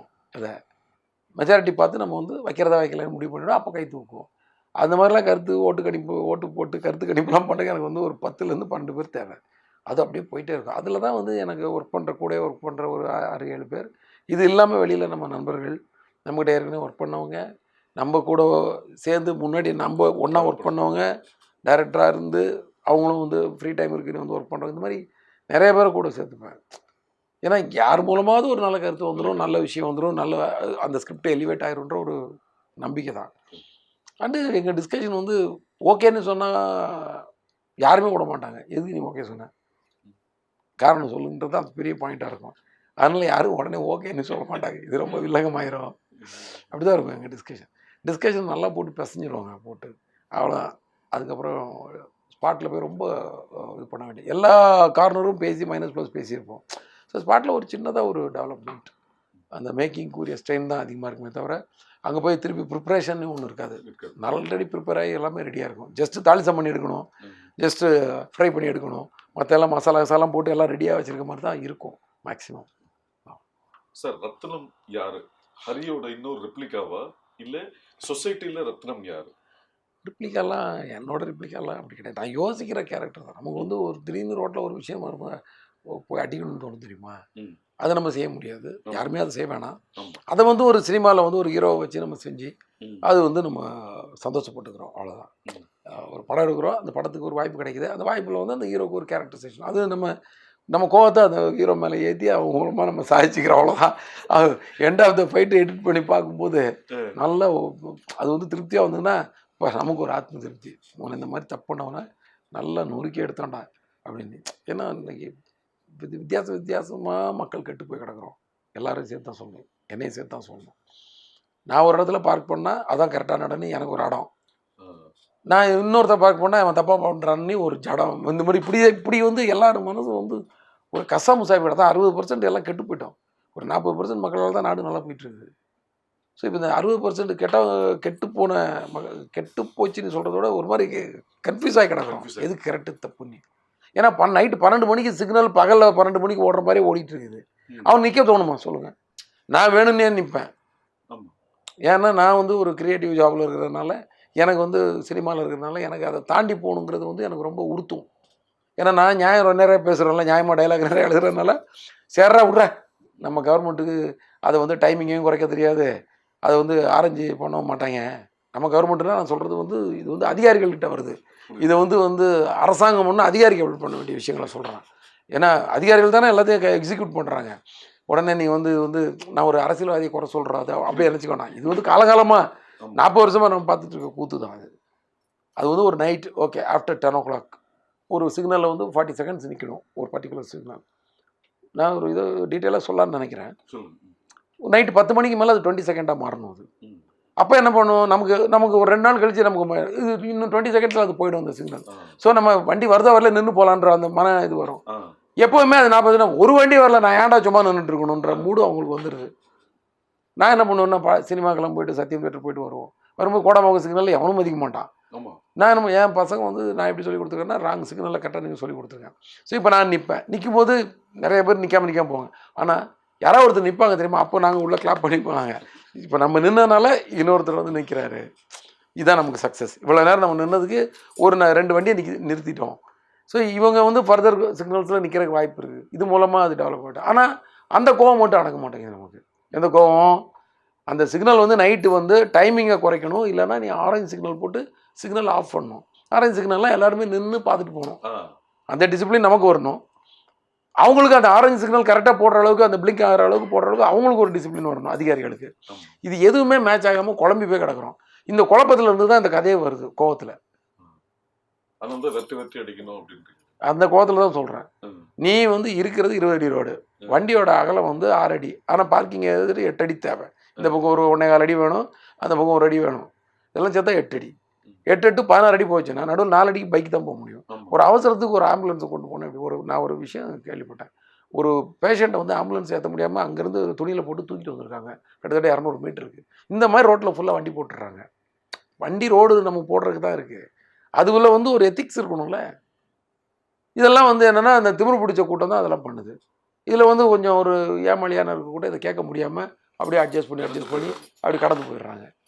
நம்ம ரத்னம் என்ன பண்ணுறான், கோவத்தில் சொல்லி பார்த்தான் கேட்கல, பேசி பார்த்தான் மதிக்கலை, நைட்டை மொத்த வண்டியை அடிச்சு உடச்சிட்டான். என்னை போலீஸ் அரெஸ்ட் பண்ண தானே 15 நாள் உள்ளே போகிறேன், அதுக்கப்புறம் நான் சொல்லிக்கிறேன் அப்படின்னு சொல்லி இது மாதிரி ஒரு டேரிங் ஒரு கேரக்டர். ஏன்னா இவனுங்களுக்கெல்லாம் வந்து சொன்னால் இவனுக்கு மண்டையில் ஏறாது, அடிச்சு உடச்சிட வேண்டியதான். எவனோ ஒரு பொண்ணை வந்து அசிங்கப்படுத்தினா போய் கையை உடச்சிடணும் அவனை. அதுக்கப்புறம் நம்மளை பண்ண பண்ணிக்கட்டும். ஏன்னா அவனு என்ன பொறுக்கிம்பாங்க, ரவுடிம்பாங்க, போலீஸில் வச்சு உதைப்பாங்க, பரவாயில்ல. ஆனால் நான் அது வந்து அதுக்காக போய்ட்டு நான் சும்மா போய் என்ன காரணம்னு கேட்டுட்டு இருக்க ஆள் கிடையாது. மௌனவனுங்களாம் கையை உடச்சாதான் நீங்களாம் திருந்தி கோவப்படுற ஆள். இது வந்து நான் ஒரு எக்ஸாம்பிளுக்கு சொல்கிறேன். இப்படி ஒரு கோவப்பட்டு வந்து அவன் ஒரு எந்தெந்த பிரச்சனையை டீல் பண்ணுறாரு. சமூகத்தில் நிறைய பேர் கோவத்தோடு இருக்காங்க, ஆனால் கடந்து போயிடுறாங்க. கடந்து போகாம இறங்கி வேலை செய்யறாள் தான் ரத்னம். எஸ், கடந்து போக முடியாம கடந்து இது பண்றது தான். அதனால தான் நீங்க வந்து இந்த படத்துல சோஷியல் இஷ்யூஸும் இருக்கு, பொலிட்டிக்கலும் இருக்கு. ஒரு சென்சிட்டிவான டாபிக் வைக்கிறதுனால தான் இந்த ட்ரெய்லரோட ஃபினிஷிங்ல பாத்தீங்கன்னா போலீஸ் மெடல் கொடுக்கணும், நம்ம ரத்னத்தை தான் மெடல் கொடுக்கணும் மாதிரி ஒரு டைலாக் இருக்கு. அதுக்கு என்ன ரீசன்? அது ரீசன் நீங்க படத்துல பார்த்துக்கோங்க. பொதுவாகவே சார் அது வந்து ஒவ்வொருத்தரும் ஒவ்வொரு மாதிரி டிஸ்கஸ் பண்றாங்க. Let them discuss. பரட்டும் சார், அவங்களும் ஒரு ஐடியாவோட வரட்டும். அவங்க ஐடியாவும் படமும் மேட்ச் ஆகுதானே மக்கள் ஒரு த்ரில்லு தானே. நம்ம ஒரு படம் இந்த படம் இப்படி இருக்கும்னு நினச்சி வருவோம். அதே மாதிரி இருந்தாலும் ஒரு இன்ட்ரெஸ்டாக இருக்கும். இல்லாமல் உள்ட்டா டேய் நம்ம இது நினச்சி இப்படி ஒன்று இருக்கு அப்படிமா அதை விட்டுருவோமே, நம்ம உடச்சி விடுவேனே. நீங்க ஒரு விஷயம் முன்னாடி சொன்னீங்க, தெரியாத விஷயத்த தகவலா சொல்றதை விட தெரிஞ்ச விஷயத்த டிஃப்ரெண்டா சொன்னாதான் இன்ட்ரெஸ்டிங்கா இருக்குன்ற மாதிரி ஒரு தகவல். அது என்னன்னா, இந்த நிறைய மீம்ஸ்லாம் பார்ப்பேன் நான். அந்த வலைபேச்சு அது விஷயங்கள் அதில் வந்து புது கருத்துன்னெலாம் எதுவுமே இருக்காது. முன்னாடி கல்கண்டுன்னு ஒரு புக் இருக்கும் தெரியுமா? அந்த புக்கில் வந்து நிறையா தகவல் புது புது தகவலாக இருக்கும். அது ஒரு இன்ட்ரெஸ்ட். அதுதான், ஓ ஜப்பானில் வந்து இப்படி ஒன்று இருக்கா, இப்படி ஒரு புல்லட் ட்ரெயின் இருக்கா அந்த காலத்தில், இன்னும் பாரிஸில் வந்து இப்படி ஒரு ஈஃபில் டவர் இருக்கா, ஏதோ இந்த மாதிரி பொது விஷயங்கள் நிறையா, இல்லை எங்கேயா நடந்த விஷயங்கள் சம்பவங்கள், இந்த மாதிரி ஒரு சம்பவம் நடந்தது, இது மாதிரிலாம் நிறைய விஷயங்கள் இருக்கும். அது ஒரு இன்ட்ரெஸ்ட்டு. ஆனால் இப்போ இருக்கிற வலைப்பேச்சு வந்து தெரிஞ்ச விஷயங்களை ஞாபகப்படுத்துறது தான் நிறையா இருக்குது. புது தகவல்ன்றது ரொம்ப 10% தான் இருக்குது. அந்த 90% தெரிஞ்ச விஷயங்களாக இருக்குது நமக்கு. ஆனால் அது ரொம்ப இன்ட்ரெஸ்ட்டாக இருக்குது. என்னென்னா, ஆமாம்ல நம்ம கொஞ்சம் மறந்துட்டோம்ல, இப்படி ஒன்று இருக்குல்லன்னு ஞாபகப்படுத்திக்கிற மாதிரி இருக்குது. அதை தான் நான் சொன்னேன். இன்றைக்கி நம்ம சினிமாவில் சொல்கிற எல்லா விஷயங்களும் வந்து மக்களுக்கு தெரியாத விஷயங்கள் கிடையாது. டிராஃபிக்கில் வந்து ஒழுங்காக நின்று போகணுன்றது ஒன்றும் தெரியாத விஷயங்கள். நம்ம எப்படி அதை சொல்கிறோன்ற இன்ட்ரெஸ்ட் தான் அங்கே. அதுதான், அது புது தகவல் கிடையாது. தெரிஞ்ச தகவல் அதை வேறு மாதிரி சொல்லியிருக்கிறோம். இப்போ நான் வந்து ஒரு எக்ஸாம்பிளுக்கு, இப்போ சப்போஸ் அந்த பூஜையில் வந்து ஹீரோக்கிட்ட வந்து ஹீரோயின் கேட்பாங்க. அவங்க வந்து என்ன பண்ணுவாங்கன்னா, அவங்களுக்கு வந்து இவர் தண்ணி அடிக்கிறது தம் அடிக்கிறது பிடிக்காது. எந்த பொண்ணுக்குமே வந்து தன்னோட ஃப்ரெண்டோ லவ்வரோ ஹஸ்பண்டோ ஒரு கெட்ட பழக்கம் வச்சுருக்கிறது கண்டிப்பாக பிடிக்காது. ஆனால் நம்ம லவ் பண்ணுறோன்ற ஒரு இதை வச்சுக்கிட்டு, என்ன அந்த அந்த ஒரு கிரிப்பை வச்சுக்கிட்டோ வடவர் அந்த இதை வச்சுக்கிட்டு அவரை வந்து ரூல் பண்ணுன்றதும் அவளுக்கு பிடிக்காது. ஏன்னா நான் லவ் பண்ணுன்றக்காக நான் உடனே உன்னோட உரிமை எல்லாத்துலையும் தலையிடணுமான்னு நினச்சிடக்கூடாதுங்க. அதனால அவங்க என்ன சொல்லுவாங்கன்னா, நீ எத்தனை சிகரெட் ஒரு நாளைக்கு பிடிக்கிற, எவ்வளோ எத்தனை நாளைக்கு ஒரு தடவை தண்ணி அடிக்கிற கேட்டு, நீ சொல்கிறத பார்த்தா கொஞ்சம் கரெக்டாக தான் இருக்குது இதெல்லாம், இதை எப்படியே மெயின்டைன் பண்ணிக்கிட்டால் பிரச்சனை இல்லை, இதை விட்டு அதிகமாக போனால் தான் டேஞ்சரு அப்படின்னு சொல்லிட்டு கடந்து போயிடுவாங்க. இவருக்கு அது சுருன்னு உரைக்கும். இப்போ என்னென்னா, அவளுக்கு நம்ம பிடிக்கிறது வேணான்னு தோணுது, ஆனால் சொன்னால் மரியாதையாக இருக்காது, அதனால் இப்படி வேறு மாதிரி இன்டெரக்டாக சொல்லிட்டு போகிறாங்க. இந்த பொண்ணுக்கே இவ்வளோ வலி இருக்குன்னா அப்போ என் அம்மாவுக்கு எவ்வளோ வலி இருக்கும் என்ன நினச்சி, ஏன்னா நான் கெட்ட பழக்கம் வச்சுருக்கேன்னு எங்கள் அம்மாவுக்கு தெரியும்னு சொல்லி அவர் ஃபீல் பண்ணி, எல்லாம் தேவையா நமக்கு, விட்டுறலாம்ல இப்படின்னு. அது கூட நான் விட்டுறேன், இன்றைக்கி திருந்திடுறேன் அப்படி இல்லாமல் வேறு இதில் என்னென்னா, அந்த பொண்ணோட அப்ரோச் வந்து வேறு மாதிரி இருக்கும். நீ பிடிக்க வேணான்னு சொல்ல, ஆனால் இந்த அளவு மாறாமல் வச்சுக்கோன்னு ஒன்று சொல்லுவாங்க. இதுதான் இன்றைக்கி வந்து அந்த விஷயங்களை வந்து இன்னும் டைரெக்டாக மூஞ்சில் போய் குத்துற மாதிரி சொல்லாமல் ஒரு ஃப்ரெண்ட்லியாக கொண்டு போகிற விஷயமா நான் பார்க்குறேன். உங்களோட ப்ளஸ்ன்றது வந்து எல்லாருமே சொல்கிறாங்க, உங்களோட டைலாக் வந்து ஒரு லைனில் இருந்தாலும் அது இம்பேக்ட் அதிகமாக இருக்குன்னு சொல்லி. ஒரு படத்தில் கூட நீங்கள் சொல்லியிருப்பீங்க, காயப்பட்டவனுக்கு அது ஆறுற வரைக்கும் தான் வலி, ஆனால் காயப்படுத்தவனுக்கு ஆயுஸ் ஃபுல்லாக வரின்றது ஒரு லைன் தான் கேட்கும் போது, ஆனால் அது ஃபீல் பண்ணும்போது அதோட இம்பேக்ட் ஜாஸ்தி. இது எப்படி உங்களுக்கு இன்ஸ்பயர் ஆகுது இந்த மாதிரி ஒரு விஷயங்கள்? இல்லை, எனக்கு அந்த சீன்லாம் எழுதும் போதெல்லாம் வந்து ரொம்ப ரொம்ப உணர்வுபூர்வமாக இருந்துச்சு. ஏன்னா ஜஸ்ட் எந்த தப்பும் பண்ணாத ஒருத்தன், இவனும் வந்து அவனை எதுவும் காயப்படுத்தணும்னு நினைக்கவே இல்லை. அவன் ஒரு கெட்டவனை நோக்கி பாயிறான். அது ஒரு நல்லவன் கை போயிடுச்சுன்ற வழியில் இவன் துடிச்சு தான் கிடப்பான். வாழ்க்கை ஃபுல்லாகவே அவன் வந்து ரணமாயிடுவான். அவன் ஏதாவது காயப்படுத்துகிறவனோட பெயின் வந்து, அதுவும் அந்த கேரக்டர் இடது கையில் சாப்பிட்றத பார்க்கும்போது எனக்கு மனசு வலிக்குதுன்னு அழும்போது, அது வந்து உண்மையிலே ஒரு நல்லவன் வந்து தப்பு பண்ணிட்டா அப்படி தான் கும்பிடுவான். தப்பு யார் பண்ணாலும் தப்பு தான். ஆனால் ஒரு நல்லவன் தப்பு பண்ணதுக்கும் ஒரு கெட்டவன் தப்பு பண்ணதுக்கும் உள்ள வித்தியாசம் தான். அதுவும் இந்த படத்தில் ரிஃப்ளெக்ட் ஆகும். நான் காசுக்காக கண்டதையும் பண்ணுற பொறுக்கி கிடையாது, கொள்கைக்காக ஏதோ ஒன்று பண்ணுற ஒரு ஆள் அப்படின்னு சொல்லுவார் அவர். அந்த டைலாக் அங்கே படத்தில் பார்த்துக்கிட்டு. ஏன்னா நான் வந்து அதே கேரக்டர் அந்த மாதிரி தான் எதாவது பண்ணுவேன். ஆனால் நான் காசுக்காக பண்ணல, பொறுக்கி மாதிரி வந்து எனக்கு ஒரு காசுக்காக வந்து ஏதோ ஒரு கொள்கை இல்லாமல் சுற்றுற ஆள் கிடையாதுடா நான் அப்படின்னு விஷயங்கள். அந்த மாதிரி ஆள் அவர். அதுதான் அந்த இடத்துல அந்த மாதிரி இருக்கிறவனுக்கு வந்து வலிக்கும். நம்ம இந்த தப்பு நம்ம பண்ண ஒரு செயல் வந்து ஒருத்தரை பாதிச்சிருச்சுன்றது யாராலும் தாங்க முடியாது. நல்ல மனசோடு இருக்கிறவங்க, யதார்த்தமாக வாழ்கிறவங்களால அது தாங்க முடியாது. அடுத்தவங்க ஹர்ட் ஆனால் அவங்களுக்கு வந்து அதை வெளியே ரிஃப்ளெக்ட்லாம் பண்ணி ஐயோலாம் அழலாம் மாட்டாங்க. ஆனால் உள்ளே அவங்களால தாங்க, அவங்களுக்கு தூக்கம் வராது. அது வந்து அவங்களுக்கு மட்டும்தான் தெரியும் அந்த விஷயம். பக்கத்தில் இருக்கிறவங்க கூட ஷேர் பண்ண மாட்டாங்க. ஏன்னா என்னால் அந்த இது நடந்து போச்சு அது. ஆனால் மனசுக்குள்ளே வலிக்கும். அந்த வலியை தான் நம்ம ஹீரோ வாயிலாக சொல்லியிருப்போம். பொதுவாக உங்களோட படத்தோட இந்த 17 படத்தோட ஹீரோஸ், இந்த 17 இந்த பார்க்கல மக்கள், இந்த 16 படத்தோட ஹீரோஸ் வந்து பேசிக்கலாவே ஒரு இன்டெலிஜென்ஸ் பிரில்லியன்ஸாவே இருக்கிற மாதிரி தான் நீங்க கேரக்டரைசேஷன் பண்றீங்க. பிளஸ் ஒரு கால்குலேஷன், இங்க இருந்து போனா இப்படி இது இப்படி இப்படி அப்படின்ற மாதிரி ஒரு விஷயம் கால்குலேட்டிவ் பிளஸ் இன்டெலிஜென்ஸாவே தான் காமிக்கிறீங்க. அது வந்து பர்பஸா ஒரு பாசிட்டிவா இருக்கணுன்றதுக்காக பண்ண விஷயமா இல்ல அந்த கதையில அது ஆட்டோமேட்டிக்கா நடக்குது? அது பர்பஸாக பண்ண மாட்டேன் நான். பட் ஒரு கதை எழுதும்போது ஒரு யோசிக்கும் போதே நம்ம வந்து அந்த கேரக்டர் வந்து நெளிவு சுழிவாக நிறைய விஷயங்கள் தெரிஞ்சவனாவே தான் வருது. அது என்னன்னே தெரில. அது அதுக்கப்புறம் நம்மளோட அறிவாளித்தனத்தெல்லாம் அது மேலே ஏற்றிடுறோம் நினைக்கிறேன். எல்லா விஷயத்துலையும் உலக ஞானம் எல்லாம் தெரிஞ்ச மாதிரியே ஆக்கி விட்டுறோம் நம்மளை. அதனால வந்து இதெல்லாம் எனக்கு வேண்டாம். அங்கேருந்து போனால் இங்கேருந்து போனால் 10 நிமிஷம், இங்கே போனால் 3 நிமிஷம், இங்கே 4 நிமிஷம் போகலாம், போயிட்டு போனால் கழிச்சு கிளம்பலாம், இப்படி பேசுகிற மாதிரி தான் வருது அது. ஏன்னா நம்ம எங்கே புழங்குறோம், எப்படி வாழ்கிறோம், அதுதான் வருது. ஆமாம், செயின் மேட்டர் வரைக்கும் அது வந்து ஒரு போலீஸோட என்கொயரி மாதிரில அது கூட எங்கேயாவது வந்து மைண்டில் யோசிச்சதாக இருக்கும் ஒரு விஷயம். நம்ம வந்து சில நேரம் பார்த்தாச்சுன்னா அருணா கொடியெல்லாம் காணுன்னு தேடிக்கிட்டு இருப்போம். பார்த்தாச்சுன்னா இப்போ பேண்ட்டோட போயிருக்கோம். அது மாதிரிலாம் நடந்திருக்கும் எல்லாருக்குமே ஒரு ஏதோ ஒரு சீசன். ஏன்னா அது வந்து அருணா கொடி வந்து நீங்கள் என்ன தான் பண்ணாலும் வந்து அது வந்து வெல்டே வைக்க மாட்டாங்க. அது உள்ளே வந்து ஒரு மெழுகு இருக்கும். அதை வந்து உருகி ஊற்றி தான் ஜாயின் பண்ணுவாங்க, அறக்கும்பாங்க. எனக்கு அந்த வேலையும் தெரியும். எனக்கு அந்த ஆசாரி மாதிரி செய்கிற வேலை தெரியும். ஸோ அந்த தொழிலை சொல்கிறேன் நான்.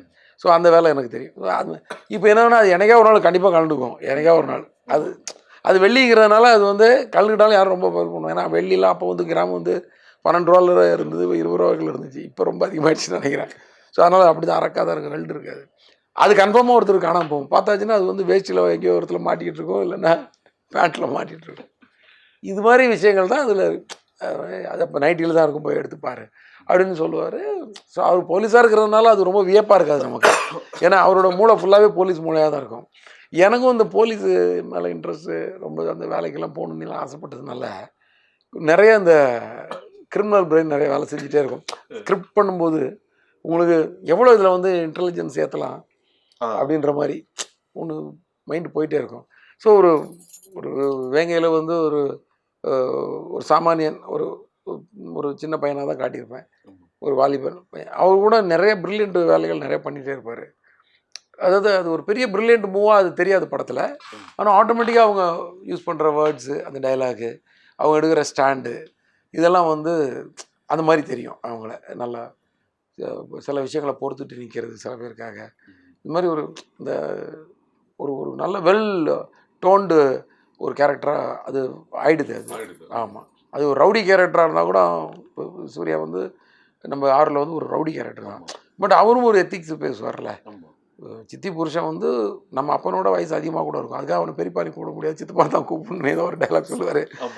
அதெல்லாம் வந்து அவனுக்கும் வந்து அந்த மாதிரி ஒரு ஃபிலாசபி பேச முடியும். ஒரு பொண்ணை வந்து ஒரு நம்பி வந்த பொண்ணை வந்து போட்டு கொடுக்கக்கூடாதுடா. ஒரு பொண்ணை வந்து நம்ம கூட வந்துச்சுன்னா அது வந்து ஒரு முறைடா. ஒரு பிரச்சனைன்னு வந்துச்சுன்னா அதில் அந்த பொண்ணை பேர் எழுக்கக்கூடாதுன்றது ஒரு முறை அப்படின்னு ஒரு வார்த்தை சொல்லுவார்.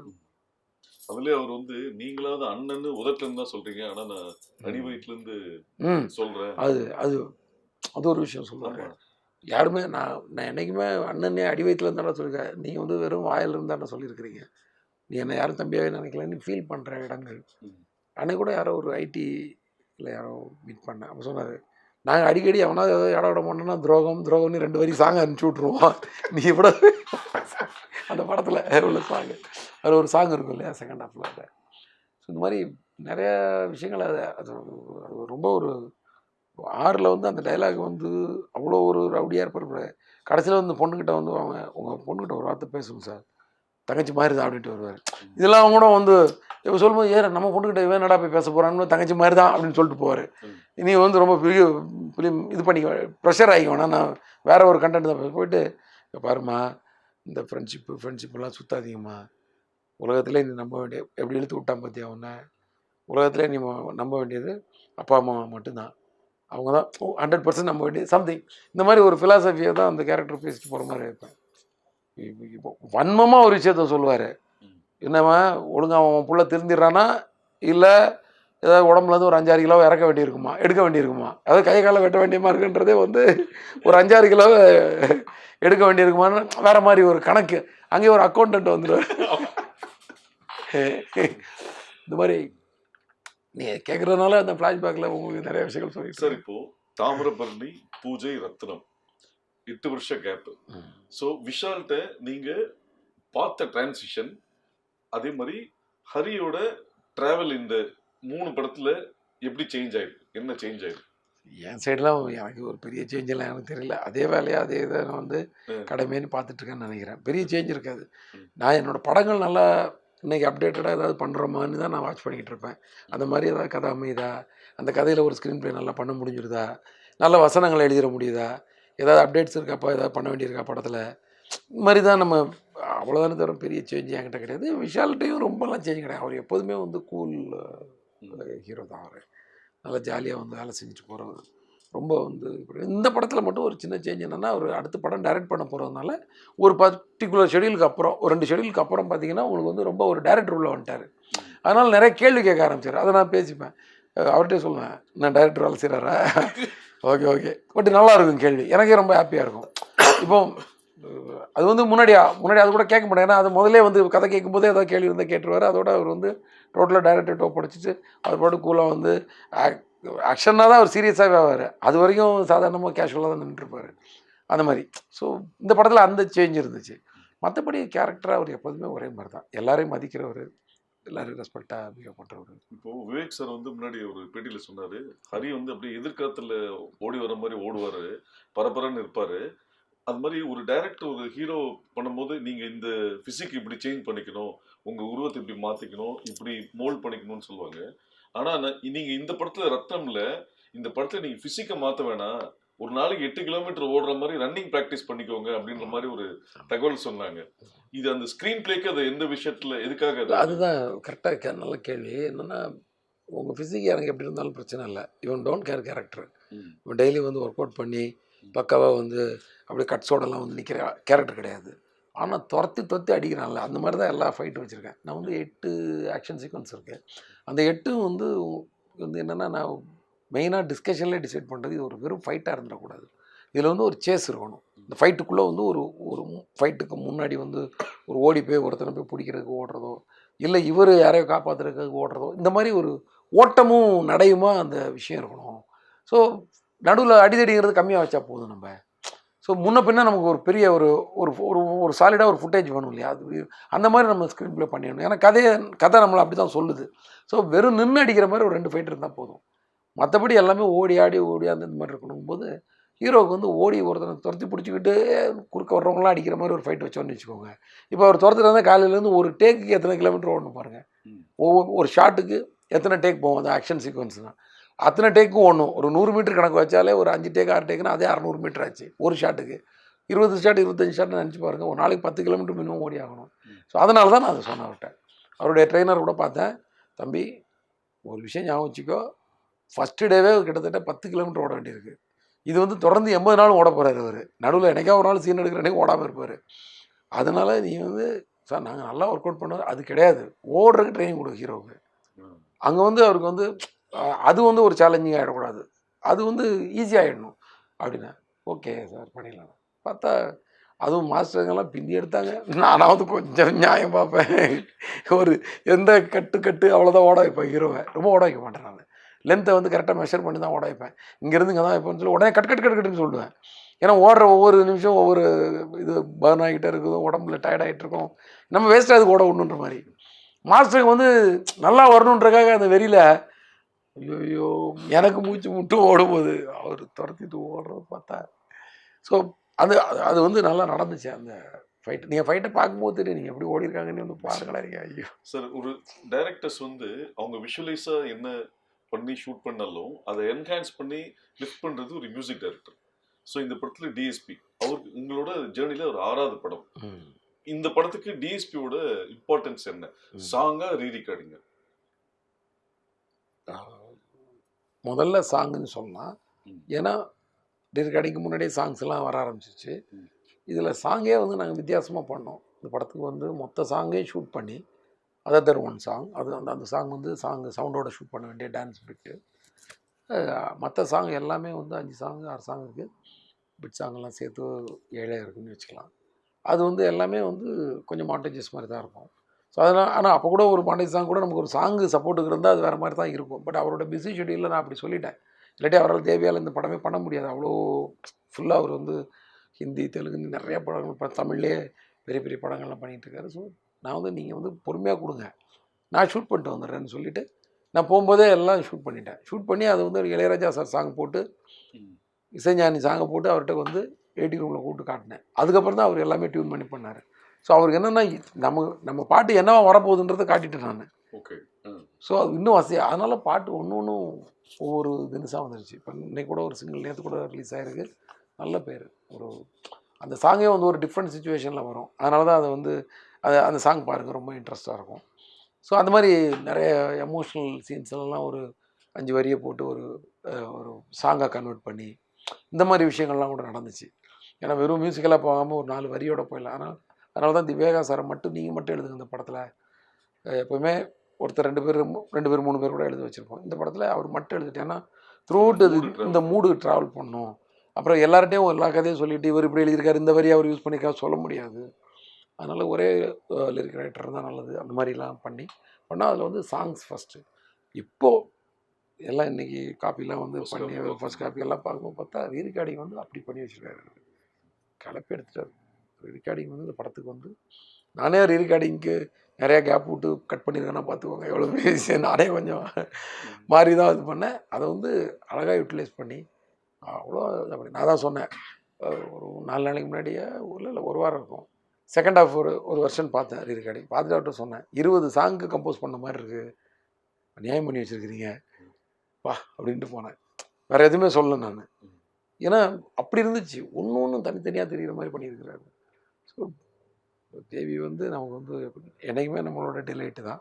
இந்த படத்தில் வந்து அவர் என்ன ரொம்ப மோட்டிவேட் பண்ணிட்டாரு. கதை கேட்ட நாள்லேருந்து எனக்கு வந்து ரொம்ப என்ன வந்து எனக்கு என்ன எத்தனை படம் பண்ணாலும் யாராவது பாராட்டுறதோட என்கரேஜ் பண்ணால் ரொம்ப பிடிக்கும் எனக்கு. பாராட்டுன்றது ரொம்ப நேரம் பார்த்துட்டு இருக்க முடியாது, அவங்க மூஞ்ச என்கரேஜ் பண்ணுறவங்கள பார்த்துட்டே இருக்கலாம். ஸோ என்கரேஜ் பண்ணிகிட்டே இருப்பார் அவர். Sir sir sir sir single shot தான் சொன்னீங்க சார், அதை எடுத்துருங்க சார், அப்படி எடுத்துருங்க, விட்டுறாங்க, காம்ப்ரமைஸ் பண்ணாதீங்க, உங்களுக்கு முடியும். இந்த மாதிரி விஷயங்கள் இதுவே கிடையாது, இது மாதிரி நிறையா விஷயங்கள். அந்த மாதிரி ஒரு கண்டென்ட் சொன்னீங்க, அது வந்து மேக்ஸிமம் எலிவேட் பண்ணிடுது, வில் பிளாஸ்ட் இட் ரீரிகார்டிங்கில். இந்த மாதிரிலாம் வந்து ஏன்னா அந்த பாட்டுக்கும் கதைக்குமே ரொம்ப ரிலேட்டடாக இருக்கும். அதனால தான் என்னால் வந்து வித்தவுட் சவுண்டே ஷூட் பண்ண முடியுது. இல்லைன்னா பாட்டு போட்டு தான் ஷூட் பண்ணுற மாதிரி டான்ஸ் பிட்டு கிடையாதுங்க. எல்லாமே வந்து அப்படியே ஒரு வேறு மாதிரி ஒரு அட்டாச்சாக இருக்கும் மியூசிக் கூட. அண்டு சிங்கிள் ஷாட் எடுத்துகிட்டு வந்துட்டேன். அந்த ஸ்க்ராட்சாக இருக்கிற சீசன்லேயே அது ரொம்ப எடுத்துகிட்டு வந்து அந்த ரா ஃபுட்டேஜை அவர்கிட்ட போட்டு காட்டினேன். அன்னையிலேருந்தே அவர் வந்து அதுக்கு வந்து ஒரு பயங்கரமான ஒரு மியூசிக் பண்ணிடணும். ஏன்னா இதை விட ஒரு பிரம்மாண்டமான ஷாட்லாம் நான் பார்த்துருக்கேன், ஹாலிவுட் ஃபிலிம்ஸ்லேயும் நம்ம இந்தியன் ஃபிலிம்ஸில் பார்த்துருக்கேன். ஆனால் இது வந்து ஒரு ரியல் சிங்கிள் ஷாட், அது ஸ்டிச் பண்ணி அதுவே கஷ்டம் தான். பட் அதெல்லாம் சொன்னார் அவர், அதெல்லாம் பிரம்மாண்டமாக பார்த்துருக்கேன். இது இந்த ஒரு குறிப்பிட்ட காலகட்டத்துக்குள்ளே வச்சு நீங்கள் பண்ணியிருக்கிறீங்க, இது நம்மளுடைய பெரிய யூஎஸ்பியாக இருக்கும். நம்ம வந்து இதை வந்து அந்த மாதிரி மோட்டிவேட் பண்ணுவார் நல்லா. சார் இப்போ ஒரு சக்ஸஸ்ஃபுல் டைரக்டர், இந்த படத்தோட ப்ரொடியூசர் பார்த்தா இன்ஸ்டன்ட்லி கார்த்திக் சுப்ராஜ்னு ஒரு டைரக்டர். ஸோ உங்களோட ரெஸ்பான்சிபிலிட்டி எப்படி இருந்தது? அதான் உங்களுக்கு கார்த்திகேயன் சந்தானம் தான் ப்ரொடியூசர். ஆனால் அந்த கம்பெனிக்குள்ளே ஸ்டோன் பெஞ்சுக்குள்ளே அவர் ஒரு அங்கத்தினராக இருக்காருங்கிறது வந்து நமக்கு வந்து மிகப்பெரிய ஒரு கிரேடு மாதிரி தான் இருந்துச்சு. நான் அப்படி தான் ஃபீல் பண்ணுவேன்.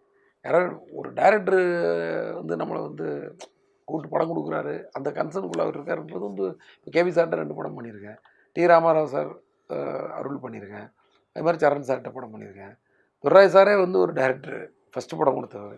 இந்த மாதிரி நான் ஏஎம் ரத்னம் சார் படம் பண்ணியிருக்கேன், அவரும் ஒரு டைரக்டர். இப்படி நான் பண்ண இடங்கள்லாம் இருக்கு இல்லையா, ஒன்றும் பாருங்கள், ஒரு பெரிய டெக்னீஷியன்ஸ்கிட்டே போனேன். அதுவே எனக்கு ஒரு பெரிய ஒரு அது மாதிரி தாமிரபரணி பண்ணது வந்து விஜய் ப்ரொடக்ஷன்ஸில் அவங்களுடைய இதே வேறு லெவலில். ஆமாம். அதே மாதிரி இப்போது சிங்கம் பண்ணேன் ஞானவேல் சார் கூட. அவர் வந்து எனக்கு அவார்டு கொடுத்த மாதிரி 3 படம் கண்டினியூஸாக பண்ணியிருக்கானுங்க அவர் கம்பெனிலே. சிங்கம் 2, சிங்கம் 3 எல்லாமே அங்கே பண்ணியிருக்கேன். ஸோ இப்படி நமக்கு தொடர்ந்து வேலை கொடுக்குறாங்கன்றதே வந்து சரி, அப்போ நம்ம அந்த அளவுக்கு அவங்கள்ட்ட நம்ம கரெக்டாக நடந்திருக்கோம், இல்லை நமக்கு அது நல்ல அந்த அலைவரிசை ஒத்து போயிருக்கு, அப்படி தானே நம்ம அர்த்தமாக எடுத்துப்போம். ஸோ அந்த மாதிரி சொல்லலாம். உங்களோட இந்த ட்ராவல் சக்ஸஸ் ட்ராவலில் பிரியன் சார் எப்படி எவ்வளோ மிஸ் பண்ணுறீங்க? பெரிய மிஸ்ஸிங். அதெல்லாம் வந்து அது வந்து இழப்பு தான், அவ்வளோதான். அது நிறைய அது அந்த இது வந்து ஃபில்லப்பே பண்ண முடியாது அந்த இடத்த யாராலும். அது ஒரு ஒரு பிரதர் தான். நமக்கு என்னடா இவ்வளோ பெரிய கஷ்ட காலம்லாம் இவ்வளோ சீக்கிரம் வருமா நமக்கு, அவர் இல்லாத நமக்கு அவ்வளோ பெரிய கஷ்ட காலம் இப்படிலாம் வருமான்ற அளவுக்கு தான் இருந்துச்சு. ரொம்பவே மறக்க முடியாத ஒரு பெயின். என்னைக்கு அவரை பற்றிலாம் 2 நாளைக்கு ஒரு தடவை பேசாமலே இருக்க முடியாதுன்ற மாதிரி தான். எவ்வளோ நாள் அவர் கூட ட்ராவல் பண்ணியிருக்கேன் நான் வீட்டில் இருந்ததோட அவர் கூட இருந்த நாட்கள் தான் அதிகமாக. 17 படத்தில் 14 படம் 14 படம். அந்த ஜேர்னி ஃபுல்லாகவே வந்து நாள் கணக்கில் மணிக்கணக்கில் அவர் கூடயே லொக்கேஷன் பார்க்குறது. எத்தனை ஃபாரின் ட்ரிப், எவ்வளோ லோக்கல் ட்ரிப், எத்தனை லட்சம் கிலோமீட்டர் ட்ராவல் பண்ணியிருக்கோம். எத்தனை போர்ட்டில் வந்து ஏர்போர்ட்டில் வந்து வெயிட்டிங்கில் உட்காந்து எவ்வளோ கதைகள், எத்தனை தடவை ஃப்ளைட்டு பக்கத்தில் உட்காந்து கதைகள் பேசி க்ரியேட்டிவாக உள்ளே வருவார். இவன் நீங்கள்லாம் திருந்தே மாட்டீங்கன்னு திட்டு போவார். ரொம்ப ஏதாவது ஒரு விஷயத்த வந்து கமர்ஷியலாக வச்சுட்டா. அவர் ஒரு டேஸ்டான கேமராமேன் தான். நான் எங்கூட ஒர்க் பண்ணிட்டு இருந்தார். அவர் வந்து ஒரு கமர்ஷியலாகவும் விஷயங்களை ரசிப்பாரே தவிர ரொம்ப டேஸ்ட்டாக எடுக்கும்னு நினைக்கிறாங்க. ஏன்னா அவர் பிகினிங் படங்கள்லாம் அவ்வளோ நல்லாயிருக்கும். சேரன் சார் கூடலாம் சேர்ந்து நல்ல நல்ல படங்கள். ஸோ நீங்களாம் திருந்தே மாட்டீங்க போங்க அப்படின்னு சொல்லி திட்டு போவார். இப்படி ஒரு பயங்கரமாக இருக்கும். வண்டி நான் தான் ஓட்டுவேன். ஒரு சீசனுக்கு ஃப்ரண்ட்டில் உட்காருவார். அப்புறம் பின்னாடி உட்காந்து உங்களால் இடவிட வண்டி ஓட்டுறாரு, பின்னாடி உட்கார முடியலன்ட்டு. எவ்வளோ நாள் ட்ராவல் பண்ண வண்டிக்குள்ளே தான் பேசி பொதுவாக உங்களோட விளம்பரங்கள் எல்லாத்துலேயும் பார்த்தீங்கன்னா அந்த பீரியட்ல தந்தியில வந்து ஒரு சின்ன ஆட் வரும், 2 காலம் 10 சென்டிமீட்டர். அதுலேயுமே படத்தை ஒர்க் பண்ண அத்தனை technicians, assistant directors, office boy வரைக்கும் போடுற சிஸ்டம் வந்து டே 1லேருந்து இது மெயின்டைன் பண்ணுறீங்க. அதுக்கு ஏதாவது ஸ்பெசிஃபிகேஷன் ரீசன் இருக்குது? எல்லோரும் வேலை செய்கிறாங்க. அசிஸ்டன்ட் டைரக்டர்ன்றவங்க இன்னைக்கு நைட்டு ஒரு ப்ரொடியூசர் அந்த கதை ஓகே, நாளைக்கு காலைலன்னா நாளைக்கு காலைல டைரக்டர். அவ்வளோதான், முடிஞ்சிச்சு. இவ்வளோதான் டைமிங். மற்றபடி அவங்க எல்லாருமே ஒரு டைரக்டராக தான். நான் ஒர்க் பண்ணுவேன் அப்படி தான். அந்த கத்தோடு தான் நான் வேலை செஞ்சேன். நம்மளும் ஒரு டைரக்டர் தான்டா அந்த படத்தில். குறைந்த பொறுப்புள்ள ஒரு டைரக்டர் அப்படி வச்சுக்கலாம். இப்போ வந்து என்ன நினைக்கிறது, அதிக பொறுப்புள்ள ஒரு அசிஸ்டன்ட் டைரக்டர் அப்படிதான் நினச்சிக்கிறது. என் டைரக்டர்லாம் வந்து மணி சாரும் சங்கர் சார் இருக்கிற இந்த பூமியில் வந்து நானும் ஒரு டைரக்டர்லாம் கெத்தாலாம் யாரும் தெரியலாம் முடியாது. என்ன சொல்கிறீங்க? எத்தனை வருஷமாக வந்து ஸ்ட்ராங்காக ஒவ்வொரு செஷனும் மாறுது. அப்படியே அன்றைக்கி கேபி சார், பாரதிராஜ் சார் வந்து அப்படி ரூல் பண்ணிட்டு இருந்தாங்க. இப்போது மணி சார் எப்படி இன்றைக்கும் வந்து ஒரு ஒரு ஒரு விஷயத்தை போட்டாருன்னா எப்படி வைரல் ஆகுது பார்த்தீங்களா? இப்போ கமல் சார் கூட வந்து ஒரு சின்ன ஒரு வீடியோ போட்டிருந்தாரு. என்னடா அப்படி இதுதான். ஸோ அவங்களே அமைதியாக இருக்கும். நம்ம அதிக பொறுப்பு உள்ள ஒரு அசிஸ்டன்ட் டைரக்டர் அப்படின்னு நினச்சிக்க வேண்டியதான்.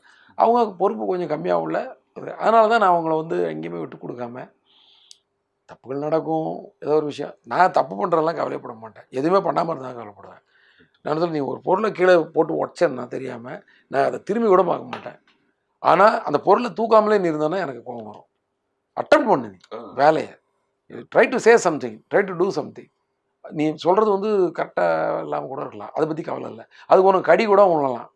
நீ தப்பாக சொல்கிறேன், அந்த கடியெல்லாம் வந்து உன்னோட வளர்ச்சிக்கு பின்னாடி போய் கூட என்னை போய் திட்டிக்குவோம் ஃப்ரெண்டுக்கிட்ட. எங்கள் டேரக்டர் ஒரு சில இருக்கேன் இப்போ பார்த்தா கடிச்சிட்டே இருப்போம், திட்டிக்குவோம். ஆறுதலுக்கு கெட்ட வார்த்தை கூட போட்டு திட்டிக்குவோம். முன்னாடி திட்டாத, நம்ம பாட்டு வேலை செஞ்சுட்டே இருப்போம். நான் ஒன்றும் திட்டுறேன்ல, நீ என்னை பின்னாடி போய் திட்டிக்குவோம். இதெல்லாம் இப்படி தான் பேசுவேன் நான். என்னால் முடிஞ்ச அளவுக்கு யதார்த்தமாக அவங்கள வந்து. ஆனால் எனக்கு வந்து அட்டன் பண்ணணும் வேலையை வந்து. நீ வந்து முயற்சி பண்ணணும். பயந்துக்கிட்டு இருக்க கூட. யாருக்கே பயம்? மனுஷனுக்கு வந்து எதுக்கே பயப்படணும்? உயிருக்கு பயப்படணும், இல்லைன்னா மானத்துக்கு பயப்பீங்க. மானமும் உயிரும் எங்கேருந்து எங்கேயும் போகிறது கிடையாது. யார்கிட்டருந்து வாங்க போகிறது கிடையாது. வேலைக்காக தான் சண்டை போடுறோம், ஒருத்தர் கடினமாக பேசிக்கிறோம். ஸோ தைரியமாக வேலை செய்யலாம், தைரியமாக பண்ணு. தப்பாகிறத பற்றிலாம் எனக்கு கவலை கிடையாது. பண்ணாமல் இருந்தால் தான் எனக்கு பிரச்சனை. ஏன்ப்பா அதை பார்த்துட்டு இருக்கிறீங்க, எடுத்து தூக்கி கடாசுக்குப்பா அப்படின்னு சொல்லுவேன். கடாசும் போது உடஞ்சி கூட போட்டோம், அது பிரச்சனை இல்லை. என்ன சொல்லு. ஒரு கதை எப்படி உருவாகுது ஹரிக்குள்ள இருந்து? சும்மா அப்படியே போகிற போக்கில் அப்படியே நம்ம நிறையா பார்த்தது, பழகுனது, கேரக்டர்ஸு, இப்போ சந்திச்சது, இந்த மாதிரி ஏதோ ஒன்று உருவாகும்ல. இப்போ வந்து இப்போ அது ஒரு கேல்குலேஷன் மாதிரி தான். அப்பா ஒரு பெரிய ஹீரோ, அதாவது நிறையா படங்கள் பண்ண ஒரு ஹீரோ, பெரிய ஹீரோ, சின்ன ஹீரோ, எல்லா ஹீரோ தான். அந்த மாதிரி குறைந்த படங்கள் பண்ண ஹீரோ அப்படி பிரிச்சுக்கலாம். இவங்களுக்கு ஒரு 2-3 கதை வச்சுக்கிட்டே இருக்கணும், அவங்களுக்கு 2-3 கதை வச்சுக்கிட்டே இருக்கணும். ஒரு சின்ன பட்ஜெட்டாக இருந்தால் அதுக்கு ஒரு 2 கதை வச்சுக்கணும். இப்படி எல்லார்ட்டையும் ஒரு 4-5 கதை இருக்கும் இல்லையா? அந்த மாதிரி தான் அப்பப்போ வந்து நம்ம ரெடி பண்ணிக்கிறது. ஏதாவது ஒரு சின்ன படம் ரிலீஸ் ஆகிடுச்சு, ஒரு மாதத்துக்கு வந்து நம்ம வந்து வேறு இருக்காது. இப்போ அடுத்த ஸ்கிரிப்ட் என்னன்ற தேடுதல் தான் இருக்கும். ஆக்சுவலாக வந்து முன்னாடி வந்து டைம் ரிலீஸ் டேட் போடாமல் இருக்கிறப்போ உங்களுக்கு வந்து ஃபைனல் கட்டு முடிஞ்ச உடனே நான் கதை பேச ஆரம்பிச்சிருவேன். எப்படின்னா ஃபைனல் கட்டு முடிஞ்சதுன்னா வெளியில் வந்து எடிட் முடிஞ்சு வெளியில் வந்து உட்காந்து ரிலாக்ஸ் பண்ணுவோம்ல, அப்போது யாராவது கூட இருக்க அசிஸ்டன்ட் ரைட்டர்ஸ் இருப்பாங்க, அவங்க கூட ஏதாவது அடுத்த படத்தை பற்றியோ அடுத்த கதைகளை பற்றி பேச ஆரம்பிப்பேன். ஆக்சுவலாக இந்த படத்தில் எனக்கு சுத்தமாக எனக்கு அடுத்த வேளை சாப்பாடு என்னன்னு கேட்டாலே எனக்கு வந்து சொல்ல தெரியல, எதையாவது வாங்கி கொடுப்பா பசிக்கு அப்படின்னு அதுக்கு கூட யோசிக்கிறதுக்கு டைம் இல்லை. ஏன்னா இது வந்து நாங்கள் ஒரு டைம் லிமிட் வச்சு அந்த ஏப்ரல் 26 அச்சீவ் பண்ணணும்னு சொல்லி ப்ரொடியூசர் விஷால் 2 பேருமே கேட்டுக்கிட்டாங்க. நானும் ஓகேன்னு சொல்லிட்டேன். ஓகேன்னு சொல்லிட்டு நான் பட்ட அவஸ்தை, அதாவது சொல்லிட்டோம் எப்போ அதை கொண்டு வந்து சேர்க்க போகிறோம். ஏன்னா நிறையா ஒர்க் இருக்குல்ல, இன்றைக்கி வந்து எல்லாருக்குமே வந்து போஸ்ட் ப்ரொடக்ஷன்றது வந்து ஒரு பெரிய பணியாகிடுச்சு. ஈஸியாக வந்து ஒரு எடிட் முடிஞ்ச உடனே முன்னாடிலாம் முடிஞ்ச மாதிரி இருக்கும். ஸோ இதுக்கு நடுவில் என்னால் வந்து எதையுமே யோசிக்க முடியல. நான் என்ன யோசிச்சிருக்கேன்னு, ரிலீஸ்க்கு அன்றைக்கி அடுத்த நாள் காலையில் வந்து நம்மளே வந்து ஒரு விபூதி சாரி ஊதுபத்தி கொளுத்தி வச்சு பூஜை போட்டு நம்மளே ஒரு ஏதாவது ஒரு 2 கதையை எடுத்து உருட்ட ஆரம்பிச்சிடணும். ஏன்னா ஒரு 2 கதை வந்து அப்படியே ஒரு ஃபினிஷ் ஆகாமல் இருக்குது, அது ஒரு கதையாக மட்டுமே இருந்துகிட்ருக்கு, இன்னும் வந்து அது வந்து ஒரு பிளேயாக மாறலை. ஸோ அதை ஃபினிஷ் பண்ணிவிடுவோம், பிளேயாக இருக்கிறது அப்புறம் கூட பார்த்துக்கலாம் அப்படின்னு ஒரு முடிவோடு இருக்கேன். எப்படின்னு தெரில சார். நீங்கள் பொதுவாக திருநெல்வேலி தூத்துக்குடி பேக்ட்ராப் தான் நிறைய பண்ணியிருக்கீங்க. இது முதல் முறையாக வேலூர் பேக்ட்ராப். இந்த ரத்தமோட டிராவல் எப்படி இருக்கு? ஏன் வேலூர்? வேலூர்ன்ற நான் நிறையா புழங்கினது என்னோடய சொந்த ஊர் தூத்துக்குடி திருநெல்வேலி. நான் நிறையா புழங்கினது வந்து இங்கே இந்த பக்கம் தான், நார்த் தமிழ்நாடு தான், மெயினாக சென்னை. என்னென்னா சென்னைனா நான் சிட்டிக்குள்ளே இருக்க மாட்டேன், ரியல் எஸ்டேட்டுன்னு சொல்லி சும்மா 100 கிலோமீட்டருக்கு அங்கேயும் பைக்கில் சுற்றிட்டு இருப்பேன். ஸோ எனக்கு இந்த பக்கம் வந்தவாசி தான் எனக்கு சிட்டி. இந்த பக்கம் பார்த்தீங்கன்னா வேலூர் பக்கத்தில் ராணிப்பேட்டை வரைக்கும் எனக்கு சிட்டி தான். எனக்கு என்னுடைய 1 ஹவரில் நான் பைக்கில் எவ்வளோ தூரம் போகிறேனோ அதெல்லாம் எனக்கு வந்து என் கண்ட்ரோலில் உள்ள ஏரியா மாதிரி. இந்த பக்கம் பார்த்தா கும்மிடிப்பூடி இப்படி வச்சுருக்கோம். ஸோ இந்த மக்கள் கூட நான் நிறையா பழகியிருக்கேன், ரியல் எஸ்டேட் டைம்லேயும் சரி மற்ற நேரங்கள்லேயும் சரி. வந்து நிறையா ஃப்ரெண்ட்ஸும் நிறையா பேர் உண்டு என் கூட படித்தவங்க. ஏன்னா ஒரு சென்னை வாசின்னும் போது சென்னை மக்களோட இது மட்டுமே நம்ம தெரிஞ்சிருக்கிறது சில பேர் இந்த அவுட்ஸ்கர்ட்டில் போய் பழகும்போது அவங்களோட கல்ச்சர் ரொம்ப வித்தியாசமாக இருக்கும், ரொம்ப பாசமாக இருப்பாங்க. ஸோ இந்த ஏரியா வச்சு ஒன்று பண்ணணும்னு நினச்சிட்டு இருக்க காலகட்டத்தில் தான் எனக்கு வந்து தங்கர் பச்சான் சார் பண்ண படங்கள், அப்புறம் சேரன் சார் கூட தங்கச்சி பச்சான் படம், அதெல்லாம் வந்து இந்த பன்ருட்டி, இந்த பக்கம் கடலூர் பன்ருட்டி, இந்த ஏரியா வச்சு வரும்போது ரொம்ப இன்ட்ரெஸ்ட்டாக இருந்துச்சு. இந்த ஏரியா வச்சு பண்ணுறாங்க. அப்புறம் இப்போ லேட்டஸ்ட்டாக இப்போது கொஞ்சம் பேர் கூட நம்ம ரஞ்சித் கூட நம்ம சென்னையோட அவுட்ஸ்கர்ட்டை வச்சு நிறைய படங்கள் பண்ணுறாரு, அதெல்லாம் இன்ட்ரெஸ்ட்டாக இருந்துச்சு. சரி நம்மளும் ஏன் பண்ணக்கூடாது, சரி நம்ம அவங்க அளவுக்கு ரொம்ப ஆளுமையோடு வந்து அந்த கல்ச்சர் அப்படியே கரெக்டாக பண்ணிட முடியாது, சரி ஒரு கமர்ஷியல் படம் எடுத்துக்கிட்டு இந்த பக்கம் ஒன்று பண்ணுவோம். சரி நமக்கு எது சென்டர் பார்ட் எது, இந்த பக்கம் சிட்டிக்கு அப்புறம் இந்த பக்கம் சென்டர் பார்ட்னா வேலூர் வந்து ஒரு ஸ்ட்ராங்கு டிவிஷன், வேலூர் காட்பாடி அந்த ஏரியா ஃபுல்லாகவே உங்களுக்கு வந்து அந்த இதில் ட்ரெயின் போயிட்டே இருக்கும். இந்த பக்கம் காட்பாடி இருக்கும், இந்த பக்கம் வேலூர் இருக்கும், அந்த பக்கம் வாணியம்பாடி இருக்கும், இந்த பக்கம் ஆம்பூர் இருக்கும், இந்த பக்கம் ஆற்காடு இருக்கும், அந்த பக்கம் ராணிப்பேட்டை இருக்கும், இப்படி போயிட்டுருக்கும்.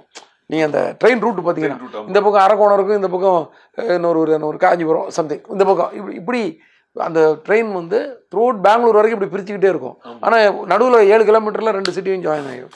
இந்த மாதிரி இருக்கும். இதெல்லாம் வந்து அப்சர்வ் பண்ணி வேலூரில் வந்து ஹைவேஸுக்கு நடுவில் 8 பிரிட்ஜ் இருக்கிற ஒரே ஊரை தான். நான் அதான் யாரை கட்டினேன், யார் இங்கே வந்து பவரில் இருக்கும்போது இது கட்டினாங்க அப்படின்னு அடிக்கடி கேட்டுக்கிட்டே இருப்பேன். ஏன்னா அந்த மாதிரி எங்கேயுமே நான் பார்த்ததில்லை. அது சிட்டிக்குள்ளே ஹைவேஸ் போகும், எல்லாத்துக்கும் பிரிட்ஜஸ், எல்லாமே க்ளீனாக இருக்கும், எல்லா இடமும் வந்து வேலூர் தூய்மையாக இருக்குது, இதெல்லாம் பார்த்துருக்கேன். நிறையா நான் வந்து அங்கே வந்து டைலாக் எழுதுறக்கா போவேன். பக்கத்துலேயே ஒரு சிட்டி, நம்ம இங்கே வந்து டக்குன்னு ஒரு 2 மணி நேரத்தில் ஓடிடலாம். ஸோ வேலூரை வச்சு பண்ணலான்னு ஐடியா பண்ணும்போது அதை பற்றி அப்சர்வ் பண்ணி வேலூர் காட்பாடி அந்த பக்கம் பார்டருக்கு அந்த பக்கம் சித்தூர். ஸோ சித்தூர்லேருந்து ஒருத்தன் வந்து இங்கே வந்து ஒம்பு பண்ணான்னா அவனுக்கு என்ன, இங்கேருந்து ஒருத்தன் அங்கே போய் ஒரு பிரச்சனை பண்ணால் என்ன, அந்த ரூல்ஸ் அண்ட் ரெகுலேஷன் எப்படி மாறும், இந்த போலீஸோட லெவல் என்ன, அந்த போலீஸோட பவர் என்ன, இவங்க இங்கே வரணும்னு என்ன பண்ணால், இப்படிலாம் ஒரு விஷயங்கள்லாம் அதுக்குள்ளே அந்த ஒரு ஆக்ஷன் தீம் உள்ளே வந்துடும் ஆட்டோமேட்டிக்காக. ஏன்னா பார்டர் ஏரியா டோட்டலாக இங்கிட்டு வந்து சூலூர்பேட்டை கிட்ட நம்ம இதை தாண்டினோடனே கும்மிடிப்பூண்டி தாண்டினோடனே வருது நெல்லூர் போகிற வழியில் ஒரு பார்டர், இந்த பக்கம் ஊத்துக்கோட்டை, அந்த பக்கம் சத்தியவேடு அங்கே ஒரு பார்டர், அதுக்கடுத்து திருத்தணி நகரி அது ஒரு பார்டர், அதுக்கடுத்து வேலூர் காட்பாடி சித்தூர் அது ஒரு பார்டர், அந்த பக்கம் குடியாத்தம், அந்த பக்கம் பார்த்தீங்கன்னா பழமனூர் அது ஒரு பார்டர், இது வரைக்கும் கர்நாடகா வரைக்கும் இப்படி ஒரு பார்டர் இருக்குது. இந்த பார்டரில் என்ன இன்ட்ரெஸ்ட்டாக இருக்கும் பிரச்சனைகள் அப்படின்னு அனலைஸ் பண்ணுவோம். அது வேறு மாதிரி இருந்துச்சு. ஓ இங்கே வந்து 2 தட்டிட்டு அங்கே ஓடி போய் ஒழிஞ்சுக்கிட்டா எவனும் அங்கே வர முடியாது. ஏன்னா அந்த பார்டருக்குள்ளே நம்ம போனால் வீக் தானே, அது எல்லாம் இந்தியா தான், நம்ம இந்தியா தான். பட் இருந்தாலும் வந்து ஒரு ஊர்லேயே அப்படி தானே வில்லேஜில் எடுப்போம். ஒருத்தன் வந்து அடிச்சுட்டு வந்து அவன் ஊருக்குள்ளே வந்துட்டான்னா அந்த ஊருக்காரன் இந்த ஊருக்குள்ளே பார்டருக்குள்ளே வரணும்னா கொஞ்சம் கஷ்டம். அப்படி தான் நம்ம ஒரு படம் பண்ணுவோம்ல. அதே மாதிரி ஸ்டேட் பார்டர் வச்சு பண்ணால் எப்படி இருக்கும் அப்படின்னு சொல்லி இது வந்து பிரியன் சார் வந்து முன்னாடி சும்மா சொல்லிட்டு இருப்பார், சார் நம்ம பார்டர் வச்சு ஒரு படம் பண்ணணும் சார், பார்டர் வச்சு படம் பண்ணணும் சார், இன்ட்ரெஸ்ட்டாக இருக்கும் சார், 2 லாங்குவேஜும் மிக்ஸ் பண்ணி, ஏன்னா பார்டர்லலாம் 2 லாங்குவேஜ்காரங்களும் 2 லாங்குவேஜ் பேசுவாங்க. இது வந்து மெயினாக வந்து நாங்கள் வந்து கேரளாவை தான் அண்டர்லைன் பண்ணி திருவனந்தபுரம் பார்டரில் நடக்கிறதா முதல்ல ஏதோ ஒரு விஷயம் பேசிகிட்டு இருப்போம், அடிக்கடி ஃப்ரீயாக இருக்கும் போதெல்லாம். அது மைண்டில் இருந்து தான் கதை இல்லை, இந்த களம் அப்படி ஞாபகம் வந்தது. அப்போ நம்ம சரி நம்ம கொஞ்சம் காரமாக படம் எடுக்கணும், ஆந்திரா பார்டரை வச்சுருவோம், அப்போ தான் சூடாக இருக்கும் அப்படின்னு சொல்லி இதை கையில் எடுக்கும்போது பார்த்தா அது ரொம்ப நல்ல இன்ட்ரெஸ்ட்டாக இருந்துச்சு உள்ள. ஏற்கனவே நம்ம நிறையா அங்கே திருப்பதி போகும்போது நிறைய ட்ராவல் இருக்கு இல்லையா, ரேணிகுண்டா அது இதுன்னு சொல்லி நிறைய விஷயங்கள் இருக்குது. ஆறில் கூட நிறையா அந்த பார்டர்லாம் பற்றி பேசியிருப்போம், அந்த மாதிரிலாம் இருக்கும். ஸோ அதனால் அதை எடுத்து சார் ஒரு டைரக்டருக்கும் ஒரு ஜானர் இருக்கு, ஆக்ஷன், ஃபேமிலி, சென்டிமெண்ட், எமோஷன். ஆனால் உங்கள் படத்தில் எல்லா படத்துலையுமே ஆக்ஷனுக்கு என்ன இம்பார்ட்டன்ஸ் இருக்கோ ஃபேமிலிக்கு அந்த அளவுக்கு இம்பார்ட்டன்ஸ் இருக்குது ஒன்று. ரெண்டாவது உங்களோட எல்லா படத்துலையுமே அந்த உறவு முறைகள் பற்றின ஒரு இம்பார்ட்டன்ஸ் இருக்கும், மதினி மச்சினி அந்த இதெல்லாம். அது இன்னைக்கு இருக்கிற ஜென்ரேஷனுக்கு அது கொண்டு போய் சேர்க்கணுன்றதுக்காக உருவாக்கப்பட்டதா இல்லை அது கதைக்களத்தில் தானாக வந்தது? கதைக்களத்தில் தாங்க. நீங்கள் எந்த பிரச்சனை உங்களுக்கு ஒரு பெரிய ஒரு அமௌண்ட்டு பண இழப்பு ஒன்று வருதுன்னு வச்சுக்கோங்களேன், அதுக்கெல்லாம் நீங்கள் வந்து பெருசாலாம் வந்து எக்ஸ்ட்ரீம் ரியாக்ட்லாம் பண்ண மாட்டாங்க. உங்கள் கையில் வந்து சும்மா ஒரு எக்ஸாம்பிள் உங்கள்கிட்ட வந்து ஒரு 1 லட்ச ரூபா உங்களுக்கு ஒரு இம்பார்ட்டண்ட்டாக வச்சுருந்த பணம் தான். ஆனால் ஒருத்தர் அடிச்சுட்டு போயிட்டானா அவனை அப்படியே கொடூரமாக நீங்கள் இதெல்லாம் பண்ணிடணும்னு நினைக்க மாட்டீங்க. ஆனால் உங்கள் குடும்பத்தை ஒருத்தன் பாதிப்படைய வைக்கணும்னு நினச்சான்னா நீங்கள் அப்படியே கொடூரமாக மாறிடுவீங்க. இதுதான் நான் ஒரு போலீஸ் படம் எடுத்தாலும் அவன் குடும்பத்து மேலே கை வைக்கணும்னு நினைக்கும் போது அவன் வந்து தீயாக மாறுறான். மற்ற ஆக்ஷன்லாம் வந்து அவனை அரெஸ்ட் பண்ணுற லெவலில் மட்டும்தான் இருக்கும். எக்ஸாம்பிள் வந்து லைக் இப்படி சொல்லலாம், சிங்கம் 2ன்னு வச்சுக்கோங்க. சிங்கம் 2ல் வந்து பார்த்திங்கன்னா பிகினிங்லேருந்து ஏதோ ஃபைட்லாம் இருக்கும், யாரோ அரெஸ்ட் பண்ண போவார், ஏதோ அனலைஸ் பண்ண போகும்போது அங்கே ஒரு ஃபைட் இருக்கும், அதெல்லாம் வந்து ஒரு ஃபைட்டாக மட்டுமே இருக்கும். ஆனால் இன்றைக்கி நைட்டு உங்கள் வீட்டை வந்து அட்டாக் பண்ண போகிறாங்க அப்படின்னு அவருக்கு தகவல் வந்துடும் மிஸ்டர் தியாகவனம் மூலமாக. இப்போது அவரை வந்து எப்படி ரியாக்ட் பண்ணுவார்னா, இவனுடைய எவனும் திரும்பியே போயிடக்கூடாதுன்னு ரியாக்ட் பண்ணுவார். ஏன்னா ஒரு போலீஸ்காரன் குடும்பத்து மேலே கை வச்சா அது எந்த அளவுக்கு வந்து அது வந்து உதவுடும், எந்த அளவுக்கு ரத்த கலரியாக மாறும் அப்படின்னு எவனுக்கு அந்த தைரியம் மட்டும் வந்துடக்கூடாது. ஒரு அதிகாரியை வந்து மடக்கணும்னா அவன் குடும்பத்து மேலே கை வச்சிடலான்ற அந்த விஷயம் மட்டும் எவனுக்கும் தோணிடக்கூடாது. அப்புறம் எந்த போலீஸ் ஸ்டேஷன்லையும் யாரும் வேலை செய்ய முடியாது, எந்த அதிகாரியும் வேலை செய்ய முடியாது. அதிகாரியை வந்து ஆப்போசிட் பண்ணால் அது எந்த பண்ணுமா ஸ்ட்ரைட்டாக தான் பண்ணிக்கணும். அவன் குடும்பன்றது தனி. அப்படி ரிவர்ஸில் அப்போ அந்த அதிகாரி வந்து தப்பு பண்ணவனை உண்டு, தப்பு பண்ணவன் பிள்ளையும் பொண்டாட்டிக்கிட்ட போய் வம்பு பண்ணாலோ இல்லை அவங்க மேலே போய் ஒரு கேஸை போட்டாலும் என்ன வருது, அதை இவங்களும் செய்யக்கூடாது, இதை அவங்களும் செய்யக்கூடாது, ஒரு எத்திக்ஸு. அதை தாண்டி அவனுங்க உள்ளே வர பார்ப்பானுங்க. அப்போ கன்னை உடச்சிட்டு, ஏன்னா அதை சரண்டர் பண்ணால் தான் நான் கத்தியை கையில் எடுக்க முடியும், அது கையில் தான் நான் கன்னை வச்சு தான் சுட முடியும். ஏன் அதை யூஸ் பண்ணாமல் நீ கத்தி எடுத்து நீ கேட்டக்கூடாது. ஸோ முதல்ல அவராகவே ஒரு டேபிளை அடித்து அதே ஒன்று சின்னதாக உடச்சி விட்டு இதை கொண்டு போய் ஆர்மரியில் போய் சரண்டர் பண்ணிவிடு.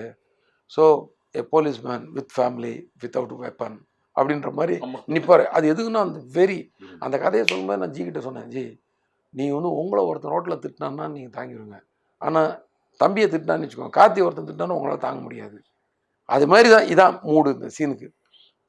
உங்களை எத்தனையோ பேர் அடிக்க தான் வருவான், ஏன்னா நீங்கள் போலீஸ்னாலே ஒரு 10 எதிரி இருந்துட்டு தான் இருப்பான். அதான் நீங்கள் ஜாலியாக தான் போயிட்டுருப்பீங்க டெய்லி, தட்ஸ் எவ்ரிடேஸ் ப்ராப்ளம். ஆனால் உங்கள் குடும்பத்தை ஒருத்தன் கணக்கு பண்ணுறான்னா அது எவ்ரிடே ப்ராப்ளம் கிடையாது, அது எவர் ஒன்ஸ் ப்ராப்ளம், அது வரவே கூடாத ப்ராப்ளம், அது முடிச்சிடணும்னு நினைப்பீங்க. இதான் அது முடியாது. அந்த கதை சொல்லும்போது அப்படின்னு சொன்னேன், சார் புரியுது சார், இல்லை நான் சொல்லிடுறேன். இதே மாதிரி தான் தொண்டை தண்ணி வாங்கிட்டு அந்த ஏன்னா நான் செகண்ட் ஹாஃபில் அந்த ஃபைட் வர்றதுனால அதுக்கு முன்னாடி 5 மணி நேரம் கதை சொல்லி அப்படி டயர்டு, விடுங்க போதும்னாரு என்ன ஆக்சுவலாக. ஏன்னா அப்படி எனக்கு அதை சொல்லி முடிச்சிடணும்னு சொல்லி அப்படி வர கேட்டை விழுத்து போட்டு அடித்து நொறுக்கி வெட்டி குத்தி இங்கேருந்து புட்டிச்சு ஜீப் எடுத்துகிட்டு வந்து தங்கராஜ் வீட்டுக்குள்ளே அந்த வெறியோட வந்து போடா போய் எல்லாத்தையும் போய் இது பண்ணிக்கோ அப்படின்னு அந்த அந்த சவால் விடுறதுல அந்த அவன் வந்து வார்ன் பண்ணிட்டு போகிறது. போலீஸ்காரன் குடும்பம் மேலே கை வச்சா நான் ஒன்று அங்கே வச்சு காட்டியிருக்கேன், எல்லாம் பாரு இனிமேல் எவனும் வந்து பக்கத்தில் வந்துட மாட்டான் அப்படின்ற மாதிரி அந்த வெறியை கொப்பளிச்சிருப்பாரு. ஸோ இது எங்கேருந்து வருது பாருங்களேன், எவ்வளோ பெரிய இப்போ நீங்கள் சொன்ன ஆக்ஷன் படம் வந்து குடும்பத்துக்குள்ளே இருந்தால் அந்த அவ்வளோ பெரிய ஆக்ஷனாக மாறுது. இல்லாட்டி ஒரு போலீஸ் ஆக்டிவிட்டியாக லத்தி சார்ஜ் இல்லைன்னா முட்டிக்கு கீழே வந்து சுடுறது, அவனை பிடிச்சி அரெஸ்ட் பண்ணுறது, அவனுக்கு ட்ரீட்மெண்ட் பண்ண இப்படி தான் இருக்கும். அவர் டேனியை கூட அப்படி அடிக்கலை. ஏன்னா ஏதோ ஒன்று இந்தியன் போலீஸை பற்றி தப்பாக பேசணும்னு சொல்லி சட்டையை பிடிச்சி 2 அறை விட்டு சட்டையை பிடிச்சி எடுத்துகிட்டு போயிடுவார். ஆனால் தான் குடும்பத்தை அட்டாக் பண்ணின்னு வந்தோடனே பர்சனலைஸ் ஆனோடனே அந்த வெறி வந்துச்சு பார்த்தீங்களா, அதுதான் அது. அதனால் நம்ம கதை பண்ணும்போதே வந்து ஒரு ஃபேமிலி ஓரியன்டாக பண்ணும்போது ஆட்டோமேட்டிக்காக அந்த அந்த கோவம் வந்துடுது. அந்த ஏன்னா என்ன ஒன்று பண்ணால் பரவாயில்ல, என் மாமா மேலே எப்படா கை வச்சுன்றது தான் தாமிரபரணியில் விஷாலோட கோவம். அதனால தான் அந்த வெறியில் தான் போய் அருவாள் எடுத்துட்டான். அருவாள் எடுத்தால் மிஸ் ஆகி இன்னொரு நல்ல ஒன்று மாட்டிக்கிட்டான். யாரை அவன் டார்கெட் பண்ணால் அவன் தப்பிச்சிட்டான், யார் நல்லவனோ அவன் தடுக்க வந்தவன் கை மாட்டிக்கிச்சு. ஆனால் காரணம் வந்து அவங்க மாமாவால தான். ஏன்னா அந்த மாமான்றது எல்லாம் மறைச்சிக்கிட்டே இருப்பாங்க, ஆனால் ஒரு இடத்துல வந்து ஒருத்தன் சொல்லிடுவான், அது தாங்க முடியாது யாராலையும். ஓகே, இதான் சரி. அதனால் இதுதான் கரெக்டான பதில் நினைக்கிறேன் உங்களுக்கு. சார், இப்போ ஹரியோட ஸ்டைல் ஆஃப் ஃபிலிம் மேக்கிங்னா அருவாள் இது மாதிரி ஒரு விஷயங்கள் தான் இருக்கா? அதுலேயே நீங்கள் இருக்கணும்னு பார்க்குறீங்களா? இல்லைன்னா இப்போ கேபி சார் வந்து வெரைட்டிஸை பண்ணாலும் நடுவில் ஒரு லவ் படங்கள் புது புது மாதிரி விஷயங்கள் பண்ணியிருக்காரு. முழுக்க முழுக்க ஒரு லவ் ஸ்டோரி வித் ஒரு 6 சூப்பர் சாங்ஸ் மாதிரி வேற ஒரு ஜானரில் பண்ணுறதுக்கு ஹரி சாருக்கு இன்ட்ரெஸ்ட் இருக்கா? நீங்கள் சொல்ல கதையை என்னால் எடுக்க முடியாதுங்க. நீங்கள் கதையை சொல்லிட்டீங்க. அது தெரியல எனக்கு, அது சரியாக செட் ஆகாது. அந்த நேரத்தில் எனக்கு அப்படி போயிட வேண்டியது. அப்புறம் சார், இப்போது சினிமா இன்னைக்கு டெக்னாலஜி வந்து டிஜிட்டல் வந்துடுச்சு. ஆனால் இப்போ சமீபத்தில் சில டைரக்டர்ஸு ப்ரொடியூசர்ஸ் என்ன ஃபீல் பண்ணுறாங்கன்னா, அந்த ரீலில் எடுத்ததை விட இன்னைக்கு டிஜிட்டல் எக்ஸ்பென்சிவ் ஜாஸ்தியாக இருக்குது. ஒரு நாளைக்கு இவ்வளோ ஹார்ட் டிஸ்க் தேவைப்படுது, இது வருது, பேசாமல் ரீல்கே திருப்பி போகலாமா அப்படின்ற மாதிரி ஒரு விஷயங்களும் போயிட்டுருக்கு. இன்னும் அந்த கிறிஸ்டோபர் நோலன் ஃபிலிமில் தான் எடுத்திருக்காரு படம். ஸோ அது மாதிரி இங்கே திருப்பி ரீலில் எடுக்கிற விஷயங்கள் வருமா? நீங்கள் ரெண்டுத்துலேயுமே பயணப்பட்டிருக்கீங்க, எது பெஸ்ட்டுன்னு உங்கள் பார்வை என்ன? எது பெஸ்ட்டுன்னா நம்ம எல்லாத்தையும் எப்படி யூட்டிலைஸ் பண்ணிக்க போகிறோன்னு தான் சொல்லணும். அதை வச்சு தான் அது பெஸ்ட் ஆகும். ஆனால் அப்போ வந்து ஒரு அளவு ஒரு மைண்டு வந்து ஒரு விஷயத்தில் நம்பிக்கையாக இருந்துச்சு. இப்போ வந்து அந்த நம்பிக்கை கொஞ்சம் குறைஞ்ச மாதிரி இருக்குது. எப்படின்னா டிஜிட்டல் இருக்கிறதுனால ஒன்மோர் எடுத்துக்கலான்னு எல்லாருக்குமே வந்து ஒரு அவங்க எல்லாருக்குமே ஒரு லெத்தாதிக்காக இருக்காங்க. அவங்க ஒரு ஸ்ட்ராங்காக இல்லை. இது ஒன்மோர் போனாலும் எதுவும் வேஸ்டேஜ் இல்லை. ஆனால் டைம்ன்றது வேஸ்ட் ஆகிட்டு, கடவுள் கொடுத்த 24 ஹவர்ஸ் வேஸ்ட் ஆகிட்டு இருக்குன்றது நம்ம யாருக்கும் புரியல. அந்த வகையில் தான் பெரிய இது. நம்மளும் வந்து இன்னொரு டேக் எடுக்கிறதுக்கு தயாராக இருக்கிறோம். முன்னாடிலாம் இன்னொரு டேக் எடுக்க மாட்டோம். ஏன்னா ஆர்டிஸ்டே சொன்னால் கூட இல்லைங்க, எனக்கு தேவையான ரியாக்ஷன் அங்கே வந்துருச்சு, நோ ப்ராப்ளம் வேணாம். இப்போ வந்து சரி ஆர்டிஸ்ட் சொல்கிறாங்க, நமக்கு ஏதோ செலவு இல்லை அப்படின்னு நம்ம எடுக்க வேண்டிய கட்டாயத்துக்கு வந்துடுறோம். ஏன்னா ஆர்டிஸ்டே ஏன் ஒரு டேக் எடுத்தால் என்ன இருக்குது நீ கோச்சிக்கிறாங்க. முன்னாடி வந்து அது வந்து 100 அடி ஓடிச்சுன்னா அதில் வந்து 4000 ரூபா போயிருன்றது எல்லாருக்கும் தெரிஞ்சிட்டு இருந்துச்சு. அது இப்போ இல்லாதனால அது ஒரு கண்ட்ரோல் இல்லாமல் தான் போய். இப்போ டெக்னாலஜி வந்து என்ஜாய் பண்ணுற மாதிரி தான் இருக்குது. ஏன்னா இது இந்த வகையில் மட்டுமே இதை பார்க்கக்கூடாது, வேறு நிறைய விஷயங்கள் இருக்குது.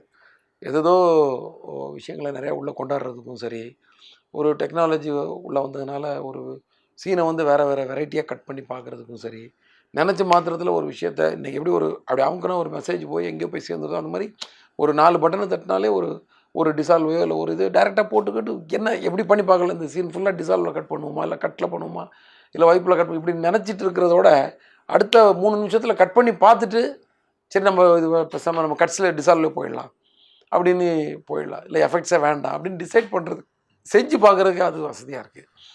அண்டு டிஜிட்டல்லையும் நிறைய ப்ளஸ் இருக்குது. அது மாதிரி நான் ஒரு சேஸோ இல்லை ஒரு ஃபைட்டோ எடுக்கும்போது சண்டை போட தேவையில்ல மாஸ்டர்கிட்ட இல்லை சக டெக்னீஷியன்ஸ்கிட்ட.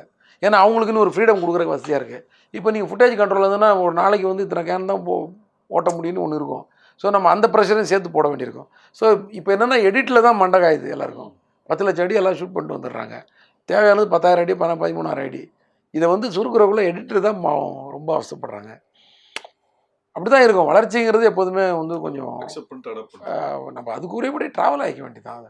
அதை வந்து கஷ்டம்னு நினச்சி ஒதுக்கி வைக்கிறதோட, ஆனால் அவர் வந்து ஃபிலிமில் எடுத்திருக்காருன்றது பாராட்டத்தக்க விஷயம். அவர் எவ்வளோ மைண்ட் கண்ட்ரோல் பண்ணி எடுத்துக்காரு.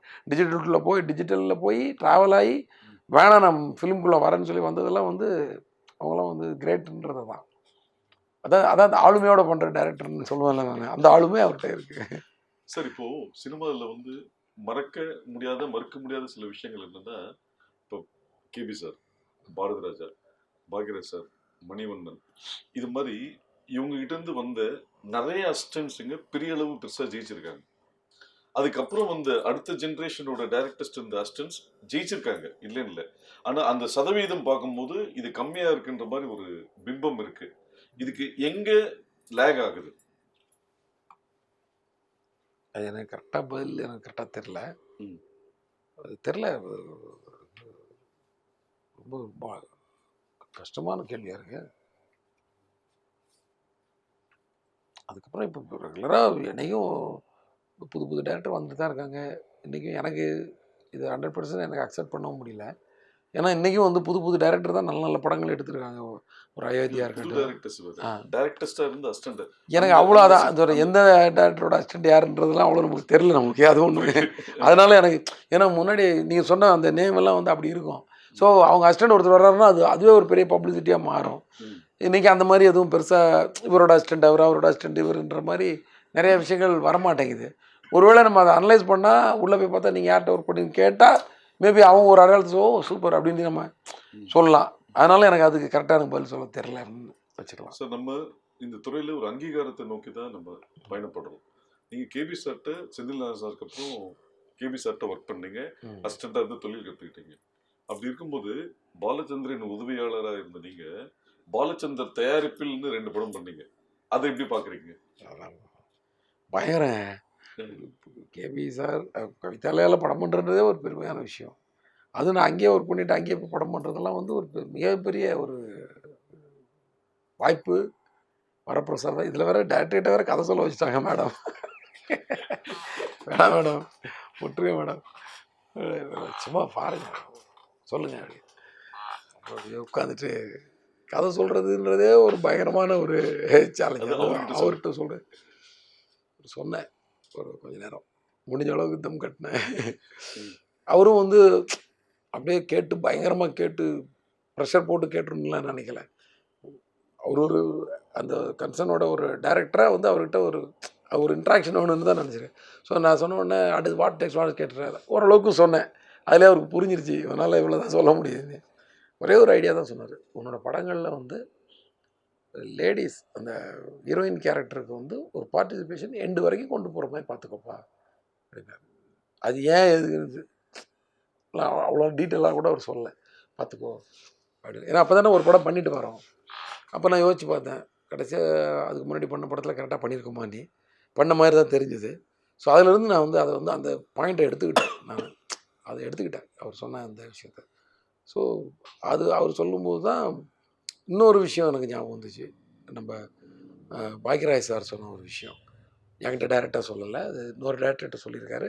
அவர் சொல்லி எனக்கு கேள்விப்பட்டேன். என்னென்னா நீங்கள் ஒரு கதையை வந்து அவுட்லைனாக சொன்னீங்கன்னா அதில் அந்த ஹீரோயின் கேரக்டர் இருக்கணும் அந்த அவுட்லைனுக்குள்ளே அப்படின்னு சொன்னதா ஒரு தகவல். இது பயங்கரமான, அதாவது திருக்குறள்லாம் வந்து இவங்கெல்லாம் வந்து போகிற போக்கில் அடிச்சுட்டு ஒரு குறளை போட்டு போயிடுறாங்க. திருக்குறள் மாதிரி ஒரு நல்ல விஷயத்த அப்படி அது. ஸோ அதெல்லாம் கம்பேர் பண்ணி பார்க்கும்போது okay. So ladies audience plus டம்மியா ஹீரோயின் இருக்க மாதிரி தெரியாது. கடைசி வரைக்கும் ஒரு இன்ட்ரெஸ்ட்டு. எப்போதுமே வந்து ரோட்டில் ஒரு ஆம்பளைக்கு பிரச்சனைனா 10 பேர் திரும்பி பார்த்தானா, பொம்பளைக்கு பிரச்சனைனா 1000 பேர் திரும்பி பார்ப்பா. அந்த விஷயம் இதெல்லாம் மைண்டுக்கு வருது. ஒரு ரோட்டில் ஒரு பொண்ணுக்கு ஒரு பிரச்சனைனா ஹெல்ப் பண்ணுறமோ இல்லை திரும்பி பார்க்குறது மொத்த பேரும் திரும்ப வேண்டியிருக்கும். இதே ஒரு ஆம்பளை ஏதோ குடிச்சு சண்டை போடுறான்னு சொல்லி நிறைய பேர் பாஸ் ஆகி போயிட்டே இருப்போம். விஷயம் தெரிஞ்சவங்க மட்டும் தான் 10 பேர் நிற்பான். இந்த மாதிரி ஒரு கருத்தெல்லாம் அவங்க மூலமாக நமக்கு வந்துச்சு. ஸோ அதை கனெக்ட் பண்ணி தான் நான் வந்து சாமியிலே அதுக்காக எப்போ கடைசி வரைக்கும் இந்த ஒய்ஃப் கேரக்டர் ட்ரிஷா கேரக்டர் வந்து இந்த போனா கேரக்டர் வந்து அவருக்கு மோட்டிவேட் பண்ணுற மாதிரி எதாவது பண்ணணும். எங்ககிட்டே ஆல்ரெடி சில சீன் இருந்துச்சு. அதை வந்து வேறு மாதிரி அவர் சொன்னதுக்கு ஏற்றபடி கன்வெர்ட் பண்ணிக்கிட்டோம். அதில் தான் அந்த ஃபேமிலி மெம்பர்ஸ் எல்லாம் கம்பல் பண்ணி நீங்கள் போயிடுங்க ஊரை விட்டுமாங்க. இவங்க வந்து அவர் யாரும் டிஸ்டர்ப் பண்ணாதீங்க, எல்லாம் கெட் அவுட், எனக்கு அவர் மேலே நம்பிக்கை இருக்குதுன்னு சொல்லி ஒரு மோட்டிவேட் பேசுவோம். அதெல்லாம் வந்து சீனாக இருந்தால் கூட இதெல்லாம் மைண்டில் வச்சு அதை நல்லா எலிவேட் பண்ணி அந்த ஹீரோயினுக்கு இம்பார்ட்டன்ஸ் அப்படி கொடுத்துட்டோம் நாங்கள். அதே மாதிரி உங்களை கேபி சார்ட்டு கூப்பிட்டு போனது சரண் சொல்லி சொன்னீங்க. ஆமாம். ஸோ அவர் கூட 3 படம் ஒர்க் பண்ணீங்க.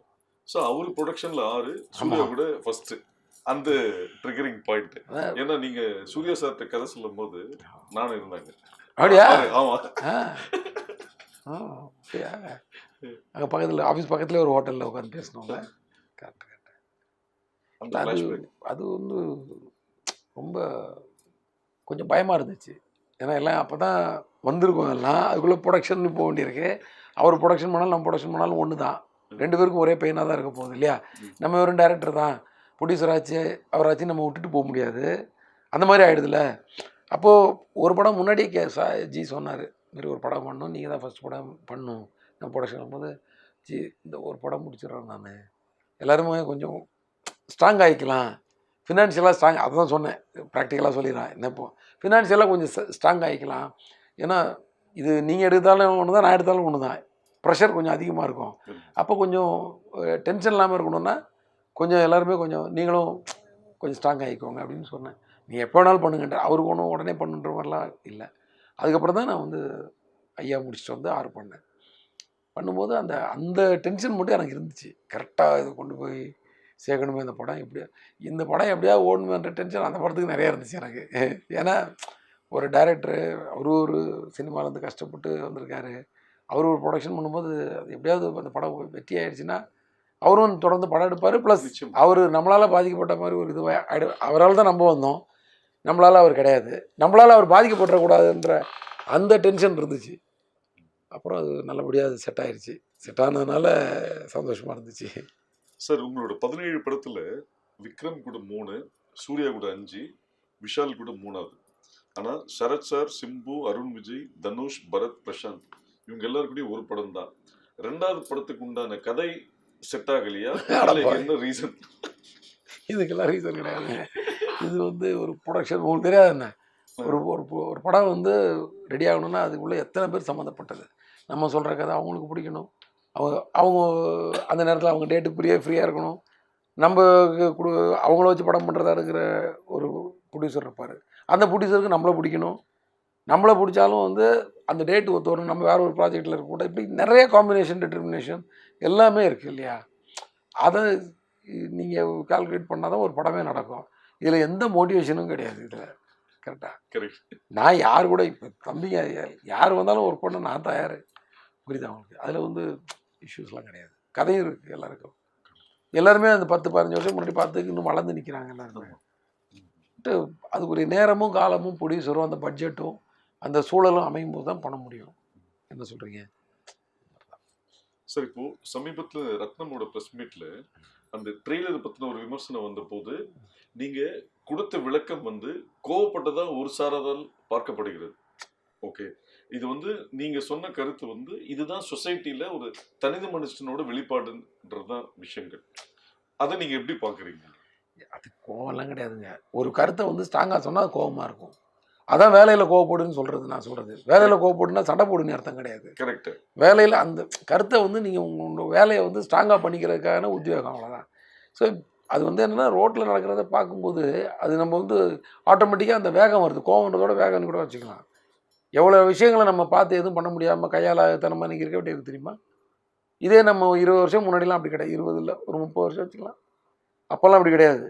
எதுவாக இருந்தாலும் போய் டேரிங்காக போய் டம்முன்னு போடுவோம். நம்மலாம் ரோட்டில் ஒரு பிரச்சனை நடந்ததுன்னா, எங்கள் ஏரியாவில் வந்து வாட்சி திருடிக்கிட்டு இருந்தான் ஒருத்தன், அவன் யாருன்னு தெரியல, போகிறவங்க யாராவது தனியாக போயிடுச்சுன்னா கத்தியை காட்டி வாட்சை கழட்டிட்டு போயிடுவான்.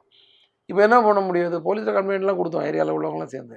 ஆனால் நாங்கள் என்ன டிசைட் பண்ணோம், நம்மளே இறங்கிட வேண்டியதான்னு சொல்லிட்டு பசங்கள்லாம் சேர்ந்து நைட்டு ஒரு 3 பேர் 4 பேர் அங்கங்கே தனியாக நின்று டியூட்டி பார்க்குறது. எவன் சந்தேகம் கடைசியில் அவனை பிடிச்சிட்டோம், பிடிச்சி போலீஸில் கொடுத்தோம். பிடிக்கும்போது அப்புறம் ஆக்ஷன் பிளாக் இருக்கும்ல அதில். சரி என்ன பண்ண முடியும், அன்னைக்கு காலகட்டத்தில் அந்த ஆக்ஷன் பிளாக்கு போலீஸ் ரியாக்டே பண்ண மாட்டாங்க. அவனும் போயிட்டு என்ன இவங்க அடிச்சாங்கலாம் சொல்ல முடியும், நீ திருடினே மோனன்னு சொல்லி தூக்கி போட்டு மிதிப்பாங்க. இப்போ வந்து நீ திருடினாய் உனக்கு 150 ரூபா ஃபைனு, நீ அவனை அடித்தாய் உனக்கு 1000 ரூபா ஃபைனுன்ற லெவலில் இருக்குது.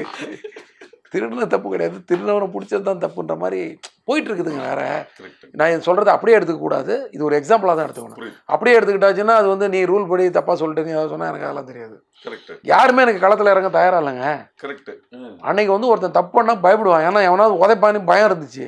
இன்னைக்கு நம்மளை எவனும் உதைக்க முடியாது, முடிஞ்சால் வந்து நம்மளை வீடியோ தான் எடுத்து சோஷியல் மீடியாவில் போட்டு அவன் வந்து பண்ணிப்பான்னு சொல்லி தைரியமாக தப்பு பண்ணுற லெவலுக்கு இன்றைக்கி வேறு மாதிரிலாம் இருக்கிறாங்க ஒவ்வொருத்தரும். ஸோ அந்த வேகம் தானே தவிர இதில் என்ன கோவம். ஒரு முக்கியமான செக்மெண்ட் இது. எப்பவுமே இந்த முதல் காதல் முதல் அனுபவம்ன்றது ரொம்ப முக்கியமான விஷயம். ஸோ புதிய இயக்குனர் ஹரி இயக்கத்தில் பிரசாந்த் சிம்ரான் நடிக்கும் தமிழ் அப்படின்றது ஒரு செய்தி வந்து 30/3/2001 செய்தியா வந்தது. ஸோ இந்த செய்தியை வந்து பேப்பர்ல பார்க்கும்போது உங்களோட ரியாக்ஷன் என்னவா இருந்ததுன்னு எனக்கு ஞாபகம் இல்லை. கண்டிப்பாக ஒரு பரவாயில்லையே அப்படின்னு ஒரு சந்தோஷமான மூமெண்ட்டாக தானே இருந்திருக்கும். கரெக்டாக என்னவா இருந்துச்சுன்றது உண்மையில எனக்கு ஞாபகம் இல்லை, ஏன்னா நான் எதுவுமே வந்து மைண்டில் ரெக்கார்ட் பண்ணி வைக்கல. கரெக்டாக படம் பார்த்துட்டு என் ஃப்ரெண்டு வந்து படம் ஃபஸ்ட்டு அதில் தமிழில் உள்ள ஒரே ஞாபகம் என்னென்னா படம் பார்த்துட்டு என் ஃப்ரெண்டு வந்து நல்லா இருக்குது அப்படின்னு ஒரு மாதிரி இன்டர்வலில் வந்து ரொம்ப எமோஷ்னலாக வந்து நல்லா இருக்குன்னு சொன்ன உடனே டக்குன்னு ஒரு 12 வருஷம் கழித்து ஓகே அது அந்த ஒரு பஸ்ட் அவுட் மட்டும் மைண்டில் ஆச்சு. ஸோ தனியாக போய் நின்று கொஞ்சம் அப்படியே ஃபீல் பண்ணிட்டு வந்தேன் நான். அது மட்டும் எனக்கு ஞாபகம் இருக்குது. மற்றபடி அந்த முதல் பூஜை இன்விடேஷன் உங்களுது அடேங்கப்பா. So 6/4/2001 R M. Veerappan sir, AVM Saravanan, Ramesh Prasad, Vivek Chandrasekhar இவர்கள் முன்னிலையில் இந்த படத்தோட பூஜை இன்விடேஷன் வந்து அது கையில் எடுக்கும்போது அதாங்க எனக்கு அது ஞாபகம் கன்ஃபார்மாக ஹாப்பியஸ்ட் மூமெண்ட்டாக தான் இருந்திருக்கும். அது ஃபஸ்ட்டு படங்கிறது அதில் டவுட்டே இல்லை. பட் அது ரொம்ப ஏன்னா எனக்கு அதான் சொல்லல, நல்ல விஷயங்கள் நடந்தது வந்து நான் புலங்காயத்தை அடைஞ்சிட்டு இருக்கிறது கிடையாது. ஏதாவது விஷயங்கள் வந்து தவறாக போயிருந்தால் அதை தான் திருத்திக்கிறதுக்காக ட்ரை பண்ணிட்டு இருக்கிற கேரக்டர் நான். புரியுதாகும். ஏதாவது இதே சமயத்தில் அங்கே ஏதாவது ஸ்பாட்டில் தப்பு பண்ணியிருப்போம்னா அது வந்து ஞாபகத்தில் இருக்கும் நமக்கு. என்ன சொல்கிறீங்க? அந்த சந்தோஷமான தருணங்கள் வந்து அதை அப்படியே கடந்து வந்துடும். நம்ம அதே தருணம் தான் இந்த இன்று முதல் விளம்பரம் பார்த்தோன்னே இல்லை அதான் சொல்கிறேன், அது வந்து ஹாப்பியாக தான் இருந்திருக்கும். ஆனால் எனக்கு தெரிஞ்சு அவ்வளோலாம் ஹாப்பியாக இருந்திருப்பானு தெரியல. எனக்கு வந்து டிஸ்ட்ரிபியூட்டரை பற்றி தான் நினச்சிக்கிட்டு இருந்திருப்பேன். நம்ம ஒரு படம் எடுத்திருக்கோம், இதை நம்பி வாங்கினவங்களுக்கு வந்து காசு வந்துருமா, இந்த பெயின் தான் எனக்கு இருந்திருக்கும். புரியுதா உங்களுக்கு? இன்று முதல் நம்ம பேர் வந்து எவ்வளோ சந்தோஷப்பட்டனோ அதுக்கு ஈக்குவலாக அந்த பெயினில் இருந்திருப்பேன் நான். இதுதான் ஃபேக்ட்டு. அதே மாதிரி இந்த ஃபோட்டோ பார்த்தோன்னே என்ன தோணுது உங்களுக்கு? இது சாமி ஃபங்க்ஷன். ஆமாம் ஆமாம். கேபி சார் அந்த ஷீல்டு வாங்கும்போது அதாங்க ஒரு படம் வந்து இப்போ வந்து இன்றைக்கி வந்து ஒரு படம் வந்து இந்த செட்டப்பே மாறி போச்சு. 2 வாரம் ஓடினா போகுதுன்ற மாதிரி ஆயிடுச்சு. அதிலே எல்லாருமே தண்ணீர் அடைஞ்சிடுறாங்க, காலத்துக்கு ஏற்ற மாற்றம். ஆனால் அன்றைக்கி 100 நாள் ஓடணும். இது வந்து 125 நாள் ஃபங்க்ஷனும் போது அதை கவிதாலெல்லாம் எடுத்து கொண்டாடினாங்க. அதில் வந்து விவேக் சார் வந்து எனக்கு வந்து பயங்கரமாக என்னை பற்றி பேசி எதிர்காலத்தில் வந்த ஒரு மாதிரி போகிற சொல்லி ஒரு இதை க்ரியேட் பண்ணி விட்டார். அதை வந்து நிறைய பேர் கேள்வியாக பேச. ஸோ ரஜினி சார் வந்து என்னை பற்றி நிறைய பேசினார். பார்த்தீங்கன்னா பேசினார். அதெல்லாம் வந்து முதல்ல வந்து நம்மளை பற்றி பேசுனதை விட அந்த மாதிரிலாம் பேசுகிறதுக்கு அவங்களுக்கு மனசு வருது பாருங்கள். ஒருத்தரை வந்து என்கரேஜ் பண்ணுறதுக்கு ரஜினி சார் மாதிரி ஆள் வந்து ஒரு 10 நிமிஷம் ஒரு புதுசாக ஒரு டைரக்ஷன் பண்ண ஒரு பையனை பற்றி பேசி அதெல்லாம் எவ்வளோ பெரிய இருக்குது. அந்த மைலேஜ் தான் நமக்கு இன்றைக்கி வரைக்கும் இருக்குன்னு நினைக்கிறேன். அன்றைக்கி அவர் கொடுத்த அந்த ஃபியூவல் இன்ஜெக்ஷன் இருக்குல்ல, அந்த என்கரேஜ்மெண்ட் இன்ஜெக்ஷன், அது இன்றைக்கி வரைக்கும் நம்ம பாடியிலே இருக்குங்க. அது இந்த இவர் எப்போ எடுத்தது? பார்த்தேன் ரஸ்தேன் ஷெரின் மூவி மேக்கர்ஸ் ஆஃபீஸுக்கு பின்னாடி அந்த பைக் ஸ்டாண்டில் வந்து எடுத்தது வந்து தேனி செல்வம், ஸ்டில் ஃபோட்டோகிராஃபர். இது இது வந்து தமிழுக்கு அப்புறம் எப்போன்னு தெரியல எனக்கு, எப்போன்னு தெரியல சார். அது மாதிரி ஒரு ஒரு ஒரு பொதுவாக ஒரு விஷயம் சொல்லுவாங்க சார், அதாவது வீட்டுக்கும் வேலைக்கும் போகணுன்னு இருக்கணும், ஏன்டா போகணுன்னு இருக்கக்கூடாதுன்னு சொல்லுவாங்க. ஸோ வீட்டில் நிம்மதியாக இருந்தால் மட்டும்தான் வெளியில் சக்ஸஸாக இருக்க முடியும். ஸோ உங்களோட மேரேஜ் லவ் மேரேஜ் தெரில ஒன்று இந்த தெரிலன்னா ஒன்று நீங்களா வந்து அண்டர்லைன் பண்ணிவிடுங்களா? என் மேரேஜ் 3 பசங்க வளர்ந்து வெவ்வேறு ஸ்டேஜில் இருக்காங்க. இன்னமும் அதாவது ஒரு படம் முடிஞ்சோடனே ஃபேமிலியோட டூர் போகிறது, இது போகிறது, ஒரு லவ்வபுளான ஃபேமிலியோட ட்ராவல் ஆகுறீங்க. அது ரொம்ப குடுப்பையான ஒரு விஷயம். ஸோ அந்த ஃபேமிலி சப்போர்ட் உங்களுக்கு எந்த அளவுக்கு சக்ஸஸ்ஃபுல்லாக இருக்குது? அந்த சப்போர்ட்டு தான் நம்மளுடைய. இப்போது நேற்று வந்து நான் காலையில் எப்போ வந்தோன்னே யாருக்குமே தெரியாது, யாரும் டிஸ்டர்ப் பண்ணல. அப்படியே கதவு தட்டினேன், திறந்தாங்க, உள்ளே போய் அப்படியே போய் சைலண்ட்டாக ஒரு ரூமில் போய் செட்டில் ஆகிட்டேன். காலைல மெசேஜ் போட்டிருக்காங்க வேற யாரையும் இந்த ஹவுஸ்ன்னு சொல்லி என் ஒய்ஃப். நான் மேலே போய் ஜிம் ரூம் திறந்து படுத்து யாரையும் டிஸ்டர்ப் பண்ண வேணான்ட்டு. ஏன்னா நான் வந்ததே காலையில் வந்து ஒரு 5:15 என்னமோ தான் வந்தேன். வந்துட்டு இப்போ போயிட்டு உடனே தூக்கமும் வராது எனக்கு. அதனால் உட்காந்து நாளைக்கு ப்ரொமோஷனுக்காக ஊருக்கு போனால் அந்த பேக்கிங் பண்ணுற வேலை எல்லா வேலையும் செஞ்சேன். அதில் 6 ஆகிடுச்சு. சரி 6 மணி ஆகி போச்சு, இப்போ நம்ம இப்படியே தூங்கி என்ன பண்ண போகிறோம், இன்னும் கொஞ்ச நேரம் முடிச்சிருந்தா ஒரு காஃபி சாப்பிட்லான்ட்டு கீழே போய் ஒரு காஃபியை சாப்பிட்டேன். அப்படியே வந்து சரி ஒரு டிஃபன் மாதிரி சாப்பிட்லான்னு சொல்லி என்ன ஃபுட்டு இருக்குதுன்னு பார்த்தா அதையும் சாப்பிட்டேன். 6:45 தான் போய் படுத்தேன். படுக்கும்போது இவங்களுக்கு வந்து எங்கேயாவது ஒரு இடத்துல தூங்கிட்டு இருப்பான்னு தெரியும். ஸோ இதுதான் பெரிய என்ன வந்த உடனே கூப்பிடல, இது பண்ணல, அது பண்ணல, நம்மளை அது மாதிரிலாம் கேட்கவே மாட்டாங்க. ஏதோ வந்தாச்சுன்றது மட்டும் அவங்களுக்கு வந்து தெரிஞ்சிடும்ல, கேட்டால் வந்துட்டாருன்னு சொல்லி. ஸோ ஏதோ ஒரு இடத்துல வந்து நான் முன்னாடி ஃப்ரண்ட் ரூமில் எங்கேயா போய் ஒரு சோஃபாவில் சுருண்டுப்பேன். எங்கே இடம் இருக்கோ அங்கே வந்து, ஏன்னா யாரையும் எனக்கு வந்து நான் டிஸ்டர்ப் பண்ணுறது பிடிக்காது. மெயினாக முதல்ல வந்து வீடை நாக் பண்ணி படுத்துருக்கவங்களை எழுப்புறதே எனக்கு டென்ஷன் தான். சரி, அது அந்த அந்த ஒரு செகண்டில் பூட்டுறது கூட நான் தான் பூட்டிப்பேன். பூட்டாதீங்க, நீங்கள் திறந்து விட்டதோட அவங்க வேலை முடிஞ்சுன்னு அந்த அம்மாவை நீங்கள் போய் படுத்துக்கோங்கன்ட்டு நான் வந்து படிப்பேன். அப்புறம் ஒய்ஃபெல்லாம் டிஸ்டர்ப் பண்ண மாட்டேன், பசங்க டிஸ்டர்ப் பண்ண. ஸோ அப்படி அதே மாதிரி அவங்களும் வந்து நம்ம வேலையில் வந்து அங்கே போய் எங்கே போனீங்க, நாக் ஸ்டுடியோ, ஓ அங்கே ஒர்க்கா, okay, second copy work, okay okay, அவ்வளோதான். அதுக்கு மேலே எதுக்கு, ஏன் சீக்கிரம் வந்துருக்கலாமா, அது பண்ணிருக்கேன் இது பண்ணிருக்கேன், அதெல்லாம் கேள்வி கிடையாது. ஏதாவது டைம் இருந்தால் தான் பேசுவாங்க. ஃபோன் பண்ணால் கூட ஒரு 2 நிமிஷம் பேசணும், பேசலாமா இல்லை அப்புறம் பேசலாமா, பேசலாமா, பேசலாமான்னு சொன்னால் தான் அந்த டீட்டெயில் வருவாங்க, இல்லைனா அதுக்கு மேலே பேச மாட்டாங்க. அதே மாதிரி தான் பசங்களும், நீங்கள் ரெஸ்ட் எடுத்துக்கோங்க, நீங்கள் ரெஸ்ட் எடுத்துக்கோங்கன்னு ரொம்ப டிஸ்டர்பே பண்ண மாட்டேன்பாங்க. ஷூட்டிங் டைமில் நான் சொல்கிறது, நாங்கள் வந்து அந்த டிஸ்கஷன் டைம் அந்த டைமில் தான் அப்படியே மணிக்கணக்கில் டைம் ஸ்பெண்ட் பண்ணுவோம் வீட்டுக்கு போனேன். மற்ற நேரத்தில் வந்து என்ன இல்லைடா இல்லை ரெஸ்ட்லாம் தேவையில்லப்பாண்ணே, இல்லை நீங்கள் காலைல ஒர்க் வச்சுருக்கிறீங்க, படுக்க போனீங்க நீங்கள்ட்டு டிஸ்டர்பே பண்ண மாட்டாங்க பசங்க. ஸோ அது மாதிரி நீங்களே சொல்லிட்டீங்க, ஆன்சரு இதுதான் ஒரு எல்லா மனிதனுக்கும் பின்புலம் வந்து அவன் குடும்பம் தாங்க. குடும்பத்தை சார்ந்து வாழ்கிறவன் அத்தனை பேருக்கும் குடும்பம் தான் முதல் பலம், முதல் சக்தி. அதுக்கப்புறம் தான் தன்னம்பிக்கை.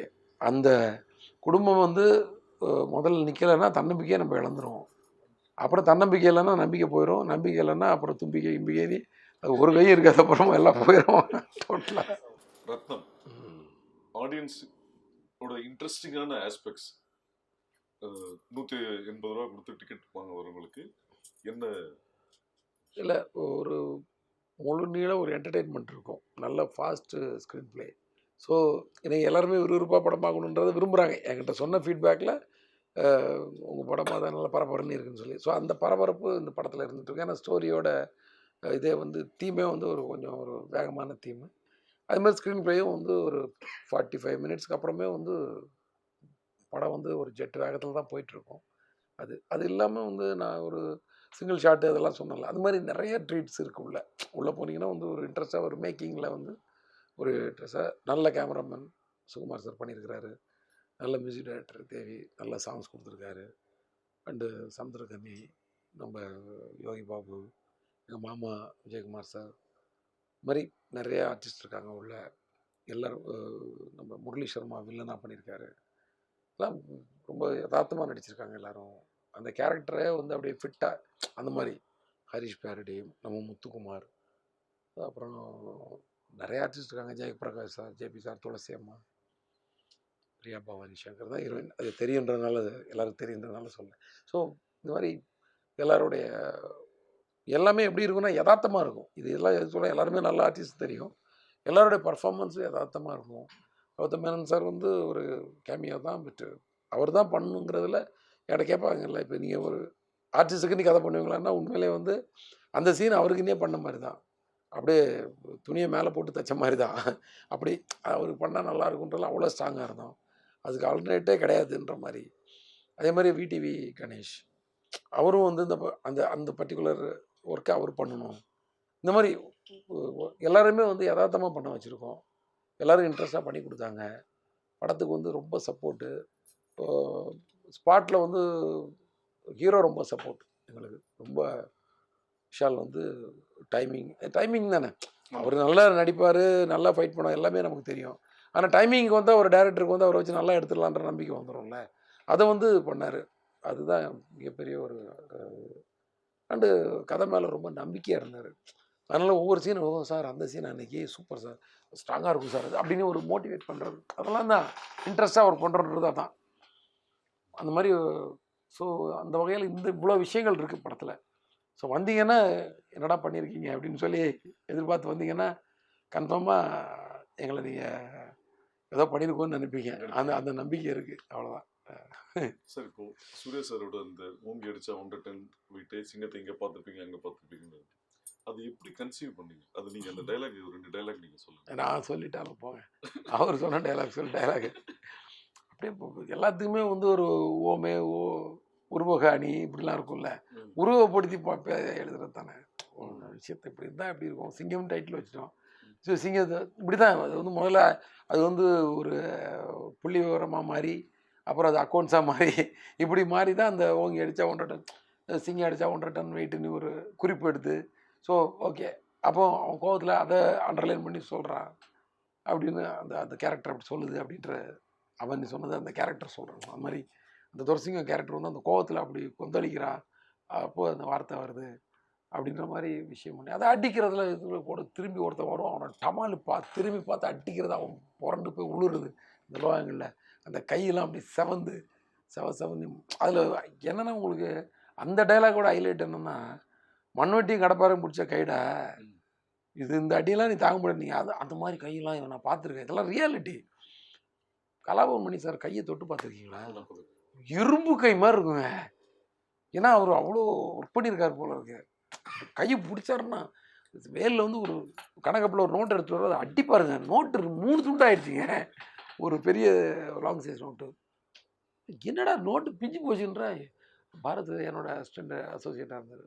சார் என்ன சார் அவர் ஒரே அடி அடிச்சார், நோட்டை வந்து எங்கேயும் வச்சிடலாம் இல்லை, கையில் பிடிச்சி தான் கணக்கு கொண்டு டமால் அடிப்பார். நீ பவுடருக்கு பதிலாக பான்ஸ் பவுடர் வாங்கி கொடுத்த, பாஸ்பரஸுக்கு பதிலான்னு சொல்லி அடிப்பார். துண்டு துண்டாயிடுச்சா அப்படி சார் என்ன சார் கையில் வச்சுருக்கீங்க அப்படின்னு சொன்னாச்சுன்னா, சும்மா கை கொடுக்கலாம்னு சொல்லி அமுக்க. ஐயோ அட மிகப்பெரிய கலைஞர்ல. ஒரு இந்த படங்கள்ல இந்த வசனங்கள் வந்து ரொம்ப இம்பார்ட்டன்ஸான ஒரு விஷயங்கள் இருக்கு.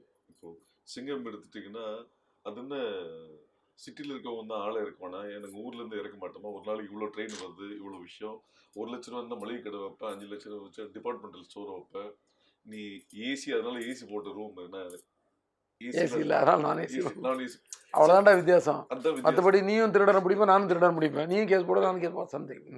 ஸோ இப்படி ஒரு ஒரு ஸ்டோரி, ஒரு ஃபேமிலி, என்டர்டெயின்மெண்ட், ஆக்ஷன் எல்லாம் இருக்கிற ஹரி ஏன் தமிழில் மட்டும், ஏன் தெலுங்கோ ஹிந்தியோ வேற லாங்குவேஜுக்கு போக மாட்டேன்றாரு?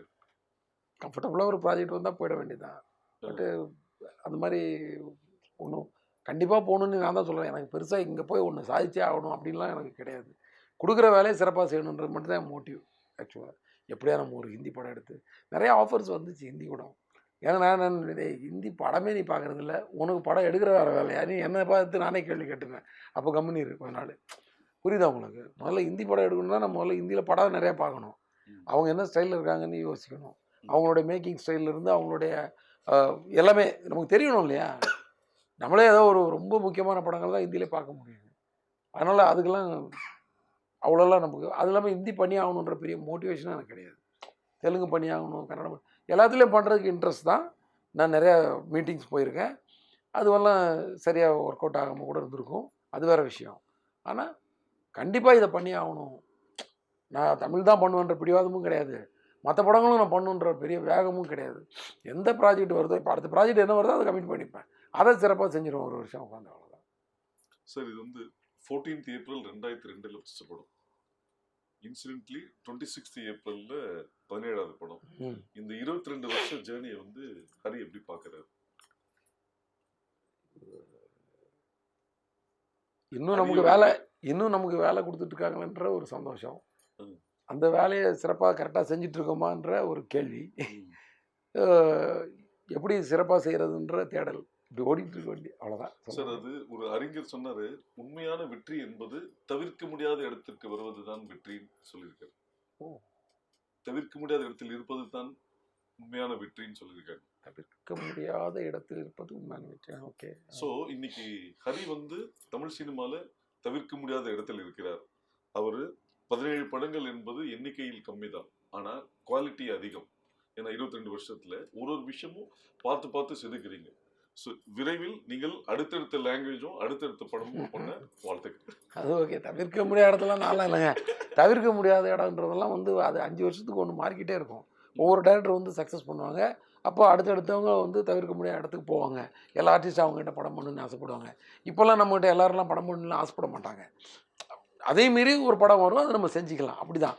இப்போ இன்றைக்கி கரண்ட்டில் படங்கள் பண்ணி யார் நல்ல லைம் லைட்டில் இருக்காங்களோ அந்த 4-5 டேரக்டர்ஸுக்கு தான் அந்த இடம் இருக்கும். அதனால் நான்லாம் கிடையாது, அது நான் வந்து உண்மையை தான் சொல்கிறேன். என்னுடைய ப்ரெசன்ஸ் கூட அந்த மாதிரி இருந்திருக்கும் ஒரு இடத்துல, ஒரு காலகட்டத்தில். அந்த நேரத்தில் வந்து நிறையா டைரக்டர்ஸ், நிறையா ப்ரொடியூசர்ஸ், நிறையா ஹீரோஸ் வந்து இவர் கூட படம் பண்ணி நிறைய பேர் அப்ரோச் பண்ணியிருப்பாங்க. அந்த நேரத்தில் அது வந்து தவிர்க்க முடியாத அந்த ஒரு 5-6 பேர் 7 பேர் 8 பேரில் நானும் இருந்திருக்கலாம்.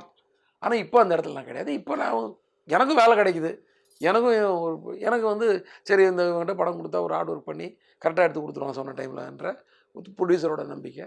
ஹீரோஸ் வந்து சரி இவர்கிட்ட போனால் அது டைமிங்கில் தான் ரொம்ப டார்ச்சர்னு கேள்விப்பட்டிருக்கோம், மற்றபடி கொஞ்சம் கரெக்டாக தான் பண்ணுவார் போல இருக்குது, போகலான்ற நம்பிக்கையில் வரலாம் மேபி, அப்படி அவ்வளோதானே தவிர தவிர்க்க முடியாத இடம்லாம் வந்து வேறு டேரக்டர்ஸ் கிட்ட இருக்குது.